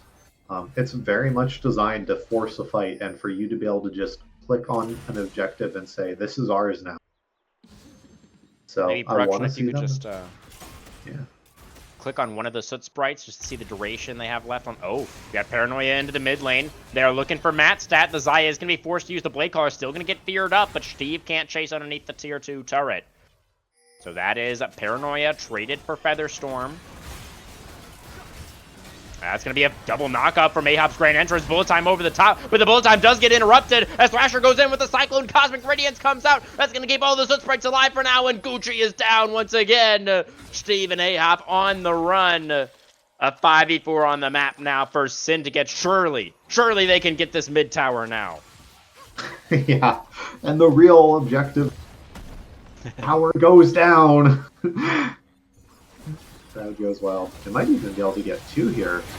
Oh, Spotting gonna get pulled in by the Death Realm. Goes Golden to buy a moment, but the Kennen is in trouble, is gonna get taken down. Galio comes in, but not in time to save the mid laner, although the Wukong just got taunted up underneath the inhibitor turret and is going to be forced to withdraw. This might be a little bit deep for Syndicate as the Mordekaiser is going to lose out on his health bar as well. And now the punish comes through. Everybody on the side. Oh, but they take down the Nocturne. That damage from the Zaya Blade Caller was massive, and it's going to be Steve, who doesn't have a false life to fall back on. So it is still going to be a positive trade for Syndicate. They might have given over a bunch of gold to the Chillers, but they have a man advantage on the map now. They should be able to get more. They just run to Baron, don't they? There's like 30 seconds Surely. on everybody up. That's just a free Baron. They'll get it. Yeah, Everybody this is moving awesome. Yeah, the Soot Sprites have really turned this game around. It feels like they are now the ones in control. Steve was so close to getting those kills, so low those health bars on both the Aurora and the Zaya. But the burst damage from Matstad has 4 items done now. Was just more than I think Steve was expecting. Yeah, and that's the problem with this Black Cleaver now, right? In hindsight, is he's just getting absolutely tearing up with it. MF has her Giant Slayer done. Like, you don't need this additional armor shred. Yeah. Very true. You know, the Sterex might have been better there just to keep yourself alive a little bit longer. That is 2 deaths now for the Nocturne, who was 6-0 just a little while ago. Yeah, but it's all on Gucci right now, I think, right? That's the one we have to be focusing on, is can Mordekaiser just get you in the Death Realm and kill you? Because if that happens again, this game's done for. Yeah, Squirrel's been able to find that angle 2 fights in a row now. And does now have Flash available for the Mordekaiser. We've got Steve with the Paranoia onto the Wukong. Uses the Cyclone to try to disengage. Nice knock up there onto A-Hop. The Grand Entrance is going to get flashed by the Wukong. Espada, Lightning Rush away from the Mordekaiser. Thrasher still trying to get away. Gets the W back off cooldown. Joins up with the rest of the team. Is going to be totally fine. Yeah. And the Baron still on for 90. Yeah, they're able to escort this cannon minion up. It should be able to take care of this tower. A-Hop looking for the engage, finds the quickness onto 2. Galley ultimate over the top. The Cosmic Radiance, though, is going to deny a lot of that engage potential. And Boxier Squirrel, I think he's got his target in the Death Realm once again as the health bars drop. And it is going to be Syndicate, Soot, Sprites. They will put their stamp on the season. They will go up to 2-0. They'll knock down the Winions, and they'll make Storm look silly. Yep. The caster curse has struck. It's all your fault, Storm. Yep. Nah, it's all right. The Chillers were in such a good place in this game. It looks like they were in full control. They were going to be able to dictate the pace, but just a couple of team fights where Boxier Squirrel was able to find Gucci, take out that misfortune, made all the difference for Syndicate. Yeah, what a great game by them. Just being able to know what is happening, what the win is, and what to do, and to just go for it and do it. What a fantastic game by the side of Syndicate Soot, Sprite. Yeah, and being able to come back from behind, I think, is worth mentioning as well. The fact that they were able to keep their cool and, like you said, able to maintain in their minds what the win conditions were, what they needed to be able to do in these fights to actually make it work in their favor. Definitely pretty impressive, and goes to show that, you know, this was a very competitive matchup like most of us were expecting, and the Soot Sprites really able to you know, put an exclamation point at the end of that statement. Yeah, and they've shown that their way of playing disengage is going to work. If teams are just going to play into them, they know the ways to play back, how to kite, who they should be playing for, and who's able to go in and be the engage for their team. And where did you have them on the tier list here? Oh, you had them at the top of B tier. Okay, so you gave them some credit here on the tier list, Storm. So yeah, glad to see that. Yeah, so are we moving them up to A tier after tonight? What do you? Well, maybe we just have to wait and see. Wait for the content next week, right? I don't want you to put you on the spot right now necessarily. Normally, I don't move pieces around on the content power rankings. I only do that a couple of times a season. Okay. So the next time they're certainly going to get an upgrade. I think they've shown and they've proven with this win that they do know how they are able to compete with the best of them in the league, taking this win. So I think A tier is definitely a safe spot for them to be. Yeah, they played well tonight, no doubt about it. Who's our Game 3 Pog? What are you thinking? I mean, to me, it was Boxier Squirrel. There was one way to win that game, and it was alt misfortune. Make sure she isn't the one absolutely destroying your team. And they got the ults. They won the 1v1s. Despite MF having, 4 items to 2, they were still able to win in the Death Realm and bring the game back.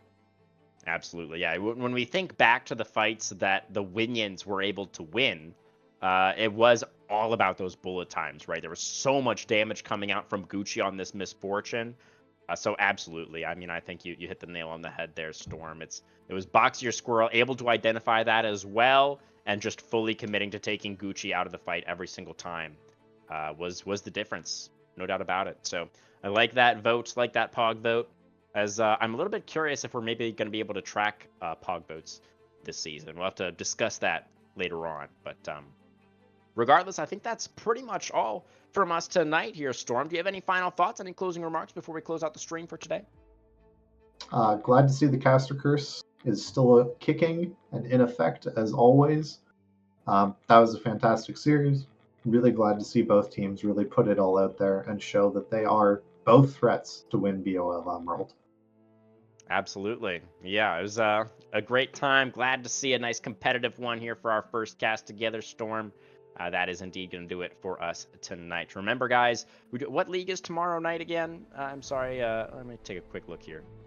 I can find that for us. Tomorrow night we have the Plat League. That's going to be 6:15 Eastern, I believe. Or no, that's going to be 7:15 Eastern. Right here, the usual place. Make sure you don't miss that one, guys. From us here in Emerald, thank you very much for watching. We'll see you next week. Have a great night. Have a good one, everyone.